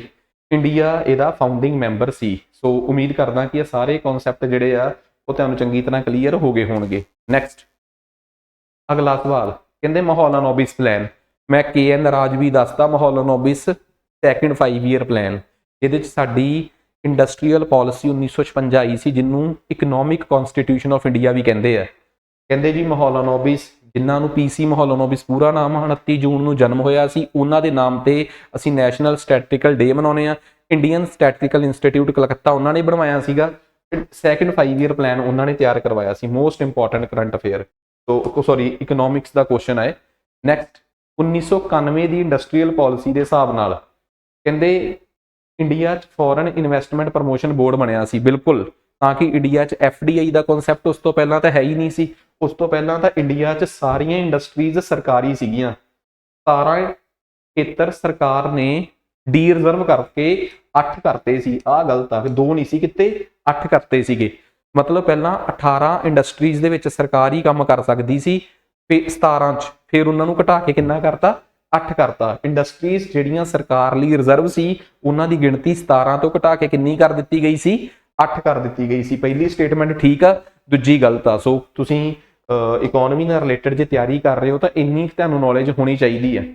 ਸਰਵੋਦਿਆ ਪਲਾਨ ਤੁਹਾਨੂੰ ਪਤਾ ਹੋਣਾ ਚਾਹੀਦਾ ਕਿ ਦੇਸ਼ ਦੀ ਆਜ਼ਾਦੀ ਤੋਂ ਪਹਿਲਾਂ ਬੰਬੇ ਪਲਾਨ ਆਇਆ, ਪੀਪਲਜ਼ ਪਲਾਨ ਆਇਆ। ਗਾਂਧੀ ਜੀ ਦੇ ਚੇਲੇ ਸੀਗੇ ਜੈ ਪ੍ਰਕਾਸ਼ ਨਾਰਾਇਣ, ਉਹ ਸਰਵੋਦਿਆ ਪਲਾਨ ਲੈ ਕੇ ਆਏ। ਇੱਕ ਗਾਂਧੀ ਦੇ ਚੇਲੇ ਸੀ SN ਅਗਰਵਾਲ, ਉਹ ਗਾਂਧੀਅਨ ਪਲਾਨ ਲੈ ਕੇ ਆਏ। ਮਹਿੰਦਰਨਾਥ ਰੋਏ ਵਰਗੇ ਕਾਮਰੇਡ ਪੀਪਲਜ਼ ਪਲਾਨ ਲੈ ਕੇ ਆਏ ਤੇ ਟਾਟੇ ਬਿਰਲੇ ਹੁਣੀ ਸੀਗੇ ਜਿਹੜਾ ਬੰਬੇ ਪਲਾਨ ਲੈ ਕੇ ਆਏ। ਸੋ ਉਹਨਾਂ ਪਲਾਨਸ ਨੂੰ ਹੀ ਨਿਚੋੜ ਕੱਢ ਕੇ ਫਿਰ 15 ਮਾਰਚ 1950 ਨੂੰ ਪਲੈਨਿੰਗ ਕਮਿਸ਼ਨ ਆਫ ਇੰਡੀਆ ਦੀ ਨਿਰਮਾਣ ਹੋਇਆ, ਜਿਹਦੇ ਪਹਿਲੇ ਚੇਅਰਪਰਸਨ ਨਹਿਰੂ ਜੀ ਸੀਗੇ ਤੇ ਵਾਈਸ ਚੇਅਰਪਰਸਨ ਗੁਲਜ਼ਾਰੀ ਲਾਲ ਨੰਦਾ ਸੀਗੇ। ਸੋ ਇਹ ਸਵਾਲ ਵੀ ਪੇਪਰ 'ਚ ਆ ਸਕਦੇ ਆ। ਫਿਰ ਉਹਨੂੰ 1 ਜਨਵਰੀ 2015 ਨੂੰ ਰਿਪਲੇਸ ਕਰਕੇ ਕੀ ਬਣਾਤਾ, ਨੀਤੀ ਆਯੋਗ। ਉਹਦੇ ਬਾਰੇ ਤਾਂ ਤੁਸੀਂ ਪੜ੍ਹਦੇ ਰਹਿੰਦੇ ਹੋ। ਠੀਕ ਆ। ਨੈਕਸਟ ਉਸ ਤੋਂ ਬਾਅਦ ਅਗਲਾ ਸਵਾਲ ਆ ਗਿਆ, ਕਹਿੰਦੇ ਬੇਸ ਇਫੈਕਟ। ਬੇਸ ਇਫੈਕਟ ਅਸੀਂ ਪੜ੍ਹਦੇ ਹਾਂ ਕਿ ਬਈ ਸਾਡੇ ਦੇਸ਼ 'ਚ ਕਿੰਨੀ ਮਹਿੰਗਾਈ ਆ, ਸਾਡੀ GDP ਕਿੰਨੀ ਆ ਵਿਦ ਰਿਸਪੈਕਟ ਟੂ ਆਹ ਵਾਲਾ ਸਾਲ। ਬੇਸ ਈਅਰ 2011 ਹੋ ਸਕਦਾ ਹੈ, ਕਦੀ 2016 ਵੀ ਹੁੰਦਾ ਹੈ। ਕਿਸ ਕੰਜ਼ਿਊਮਰ ਪ੍ਰਾਈਸ ਇੰਡੈਕਸ ਦੇ ਵਿੱਚ ਬੇਸ ਈਅਰ 2016 ਹੈ, ਇਹ ਵੀ ਦੱਸੋ ਮੈਨੂੰ। ਤੇ ਬੇਸ ਈਅਰ ਦੇ ਮੁਤਾਬਕ ਤੁਹਾਡੇ ਦੇਸ਼ 'ਚ ਕਿੰਨੀ ਮਹਿੰਗਾਈ ਆ, this concept is called base effect. ਮੈਂ ਮੈਰਾਥਨ ਦੇ ਵਿੱਚ ਵੀ ਇਕਨੋਮੀ 'ਚ ਡਿਟੇਲ 'ਚ ਇਹ ਗੱਲ ਪੜ੍ਹਾਈ ਹੋਈ ਆ। ਸੋ ਬੇਸ ਇਫੈਕਟ ਵੀ ਕਵਰ ਹੋ ਗਿਆ। ਕਹਿੰਦੇ ਗੁੱਡ ਮੈਨੂਫੈਕਚਰਿੰਗ ਪ੍ਰੈਕਟਿਸਿਸ, ਇਹ ਟਰਮ ਇਕਨੋਮਿਕਸ ਦੇ ਵਿੱਚ ਬਹੁਤ ਜ਼ਰੂਰੀ ਆ। ਕਹਿੰਦੇ ਜਿੰਨਾ ਸਾਡਾ ਫਾਰਮਾਸਿਊਟੀਕਲ ਵਾਲਾ ਸਮਾਨ ਬਣਦਾ ਨਾ, ਉਹਦੇ 'ਚ ਬਹੁਤ ਜ਼ਰੂਰੀ ਹੈ ਕਿ ਤੁਹਾਡੀਆਂ ਦਵਾਈਆਂ, ਤੁਹਾਡਾ ਸਭ ਕੁਝ ਜਿਹੜਾ ਹੈ ਗੁੱਡ ਮੈਨੂਫੈਕਚਰਿੰਗ ਪ੍ਰੈਕਟਿਸਿਸ ਦੇ ਆਧਾਰਿਤ ਹੋਣਾ ਚਾਹੀਦਾ ਹੈ ਕਿ ਉਹ ਗਲਤ ਹਲਕੇ ਪੱਧਰ ਦਾ ਸਮਾਨ ਨਹੀਂ ਹੋਣਾ ਚਾਹੀਦਾ। ਨੈਕਸਟ ਉਸ ਤੋਂ ਬਾਅਦ ਕਹਿੰਦੇ Bharat park trade zone India ਕਿਹਦੇ ਨਾਲ ਮਿਲ ਕੇ ਬਣਾਉਣ ਜਾ ਰਿਹਾ ਹੈ? UAE ਨਾਲ। ਬਹੁਤ ਸਿੰਪਲ ਕੁਐਸਚਨ। ਨੈਕਸਟ ਉਸ ਤੋਂ ਬਾਅਦ ਕਹਿੰਦੇ ਇਹਨਾਂ ਚੋਂ ਕਿਹੜਾ ਇੰਡਸਟਰੀਅਲ ਕੋਰੀਡੋਰ ਨਹੀਂਗਾ? ਅੰਮ੍ਰਿਤਸਰ ਕਲਕੱਤਾ ਹੈਗਾ ਹੈ, ਹੈਦਰਾਬਾਦ ਵਰੰਗਲ ਦਿੱਲੀ ਨਾਗਪੁਰ ਗੁਹਾਟੀ ਕੋਲਕਾਤਾ, ਇਹੋ ਜਿਹਾ ਕੋਈ ਇੰਡਸਟਰੀਅਲ ਕੋਰੀਡੋਰ ਈਵਨ ਕਿ ਈਸਟ ਵਾਲੇ ਪਾਸੇ ਕੋਈ industrial corridor as it is develop ਕੀਤਾ ਹੀ ਨਹੀਂ ਆਪਾਂ ਨਾਰਥ ਈਸਟ ਜਾਂ ਈਸਟ ਵਾਲੇ ਪਾਸੇ ਹਜੇ। ਨੈਕਸਟ ਨੈਸ਼ਨਲ ਜੂਟ ਬੋਰਡ, ਜਿਹੜਾ ਮਤਲਬ ਕਿ ਸਾਡੇ ਦੇਸ਼ ਦਾ ਨੈਸ਼ਨਲ ਜੂਟ ਬੋਰਡ, ਪਟਸਨ ਬੋਰਡ ਜਿਹਨੂੰ ਆਪਾਂ ਕਹਿ ਦਿੰਦੇ ਆ, ਰਾਸ਼ਟਰੀ ਪਟਸਨ ਬੋਰਡ, ਇਹ ਬੇਸਿਕਲੀ ਇਹਦਾ ਹੈੱਡਕੁਆਟਰ ਕਲਕੱਤੇ 'ਚ ਆ। ਸੋ ਇਹ ਰੱਟਾ ਮਾਰ ਲਿਓ, ਇਹ ਵੀ ਬਹੁਤ ਆ। ਕਾਪਟਨ ਕਾਰਪੋਰੇਸ਼ਨ ਆਫ ਇੰਡੀਆ ਦਾ ਹੈੱਡਕੁਆਟਰ ਕਿੱਥੇ ਆ? ਇੰਡੀਆ ਦਾ ਰਾਈਸ ਰਿਸਰਚ ਇੰਸਟੀਚਿਊਟ ਕਿੱਥੇ ਆ? ਇੰਡੀਆ ਦਾ ਬਫੈਲੋ ਰਿਸਰਚ ਇੰਸਟੀਚਿਊਟ ਕਿੱਥੇ ਆ? ਇੰਡੀਆ ਦਾ ਨੈਸ਼ਨਲ ਜੂਟ ਬੋਰਡ ਦਾ ਹੈੱਡਕੁਆਟਰ ਕਿੱਥੇ ਆ? ਪਿੱਛੇ ਜੇ ਬਣਿਆ ਸੀ ਇੰਡੀਆ ਦਾ ਟਰਮਰਿਕ ਬੋਰਡ ਦਾ ਹੈੱਡਕੁਆਟਰ, ਉਹ ਕਿੱਥੇ ਬਣਿਆ ਸੀ? ਤੇਲੰਗਾਨਾ 'ਚ। ਇੰਡੀਆ ਦਾ ਜਿਹੜਾ ਸਪਾਈਸਿਸ ਦਾ ਹੈੱਡਕੁਆਟਰ ਬੋਰਡ ਆ ਜਿਹੜਾ ਬਣਿਆ, ਉਹਦਾ ਹੈੱਡਕੁਆਟਰ ਕਿੱਥੇ ਆ? ਯਾਰ ਇਹ ਰੱਟੇ ਮਾਰ ਲਿਓ, ਇਹ ਪੇਪਰਾਂ 'ਚ ਆਉਂਦੇ ਹੁੰਦੇ ਆ ਸਵਾਲ। ਅੱਜ ਕੱਲ੍ਹ ਇਹ ਬਹੁਤ ਟ੍ਰੈਂਡਿੰਗ ਕੁਐਸਚਨਸ ਨੇ, ਬਸ ਆਹ ਗਲਤ ਸੀਗਾ ਇਹਦਾ। ਤੇ ਇਹ ਟੈਕਸਟਾਈਲ ਮਿਨਿਸਟਰ ਦੇ ਅੰਡਰ ਆਉਂਦਾ ਹੈ।